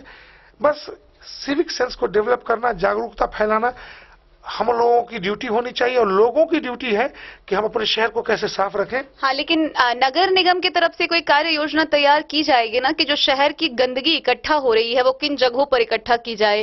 क्योंकि लोग अपने आसपास को तो साफ कर लेंगे, लेकिन वो गंदगी उठा के कहीं तो रखेंगे, उन्हें कोई पर्टिकुलर जगह चाहिए जहाँ वो गंदगी को डंप किया जा सके। तो इसके लिए क्या कार्य किया जाएगा? गंदगी को, कचरे को एक जगह स्टोर किया जाता है, यहाँ से जहाँ भी गंदगी लगती है, जो कचरा उठाव होता है जो, तो उसको कचरा प्रसंस्करण के लिए पहुंचाया जाता है, और कुछ छोटे स्तर पर वहाँ काम भी हो रहा है। और जो कचरा अभी हम लोगों की समस्या है, लेकिन जहां तक अभी मैं वर्तमान की बात करूं तो वर्तमान में स्थिति ऐसी है कि एक खास मोहल्ले से कचरा उठा के उस मोहल्ले के अंत में कोई एक बड़ा सा गड्ढा हो या कोई ऐसी जगह हो, वहां पे वो सारा कचरा रख दिया जाता है और वहां से उठाया नहीं जाता है, और इस वजह से मोहल्ले से कचरा निकल तो गया लेकिन मोहल्ला वापस से उसी तरीके से प्रदूषित होता रहता है। तो फिर इन सारी समस्याओं को कैसे निपटाया जाएगा? देखिए, एक सेंटर बना हुआ है जहां पर कचरे को डंप करना है, लेकिन वहां पर भी बहुत सारी ज्यादा जगह नहीं है। उस जगह से भी कचरा के, जैसे हरा डब्बा, ब्लू डब्बा, मतलब कचरे का जो डब्बा सब है, एक है इसके मेडिकल के लिए पीला डब्बा, तो लोगों को जागरूक करना होगा। जैसे खाद्य पदार्थों का जो डब्बा है हरा वाला, या जो गीला कचरा जो कहते हैं, अगर उसका प्रसंस्करण किया जाए, उसको अगर इस्तेमाल में लाया जाए तो बहुत सारा खाद, उससे खाद भी बन सकता है और बिजली उत्पन्न भी की जा सकती है, जो बहुत सारा काम उसमें होता हुआ दिखा है। बदकिस्मती से हम लोग उस लेवल पर नहीं पहुंचे हैं। हम लोग अभी सिर्फ और सिर्फ कचरे को इधर से उधर डंप करने के चक्कर में ही पड़े हुए हैं। मेरा है कहना कि बस हम लोगों को इस पर भी काम करने की जरूरत है। नगर निगम को बहुत बड़े स्तर पर इस पर काम करना होगा। अभी जो भी हो रहा है वो एक समझ लीजिए कि सांकेतिक रूप से हो रहा है, और सांकेतिक रूप से किए गए कार्य से कोई फायदा नहीं होता है। कचरा प्रसंस्करण और एकदम जरूरी है, उसका निस्तारण एकदम जरूरी है। अगर हम कचरे का निस्तारण नहीं करते हैं ढंग से तो समस्या के समूल निदान की ओर हम लोग आगे नहीं बढ़ सकते हैं। हम लोगों को इसके प्रति एग्रेसिव होना पड़ेगा, और लोगों को भी मैं कहता हूं कि आप देखिए, एक मानव की बात अगर करें तो मानव जाति के अलावा दूसरी जो भी प्रजाति है वो कचरा नहीं फैलाती है। बिल्कुल। और सबसे समझदार हम लोगों में मुस्लिम हम लोगों में कहा गया कि अशरफुल मखलूकात, इंसान तमाम मखलूक में सबसे आला है। यानी जितने भी मखलूक, जितनी भी प्रजातियां हैं पृथ्वी पर, उसमें सबसे अच्छी प्रजाति, सबसे बड़ी प्रजाति इंसानों की है। और वही प्रजाति इस पृथ्वी के, इस ग्रह के समूल नाश का कारण बनेगी, चाहे वो प्लास्टिक के कारण हो, चाहे भी जो भी कार्बन उत्सर्जन के कारण हो, कारण जो भी हो। हम लोग कचरा फैलाने वाले, जैसे कि आप महसूस करेंगे आने वाले वक्त में, अभी हमारी नदियां प्रदूषित हुई हैं, जो आज से 50 साल पहले लोग सोच नहीं सकते थे। आने वाले वक्त में आप देखिए कि हमारे यहाँ से जो भी बीचेस हैं, समुद्री तट है, जो भारत से, मतलब जैसे मैं मुंबई एक बार गया था तो वहाँ की बीचेस मैंने देखा काफी गंदा, वहाँ का पानी भी खूब गंदा। तो मानव जाति इसलिए नहीं जानी जाए जो कचरा फैलाने वाली प्रजाति है। हम ये आग्रह करते हैं कि कम से कम कचरा फैलाएं और ऐसा काम न करें जिससे प्रदूषण बढ़ता हो। कोशिश हो, बहुत यही कोशिश होनी चाहिए कि कचरे का निस्तारण तो हो ही, कचरा फैले ही नहीं, कम से कम कचरे, ऐसे सब पदार्थ की हमको जरूरत पड़े जिससे कचरा नहीं फैलता हो। तो जैसा कि हम मधुबनी नगर निगम के सुरक्षा और विकास की बात कर रहे हैं, तो ये हमारे साथ मौजूद है मधुबनी नगर निगम के भावी मेयर प्रत्याशी मोहम्मद शाहजहां अंसारी, जिन्होंने न सिर्फ कार्य योजनाएं बताई है बल्कि बताया है कि किस प्रकार से मेयर बनते हैं तो भी और नहीं बनते हैं तो भी व्यक्तिगत रूप से शहर को सुधारने में इनका योगदान रहेगा। आप अंत में डन न्यूज के माध्यम से जनता को कुछ संदेश देना चाहेंगे, मतदाताओं को अपनी तरफ से कुछ कहना चाहेंगे? जी, सबसे पहली बात, मैं मतदाताओं को मतदाता नहीं, एक जागरूक नागरिक के तौर पर देखता हूं। एक जागरूक नागरिक ही आपको बदलाव ला सकता है, और अगर सभी नागरिक जागरूक हो जाएं और नागरिक होने का कर्तव्य बोध अपने अंदर में लाएं।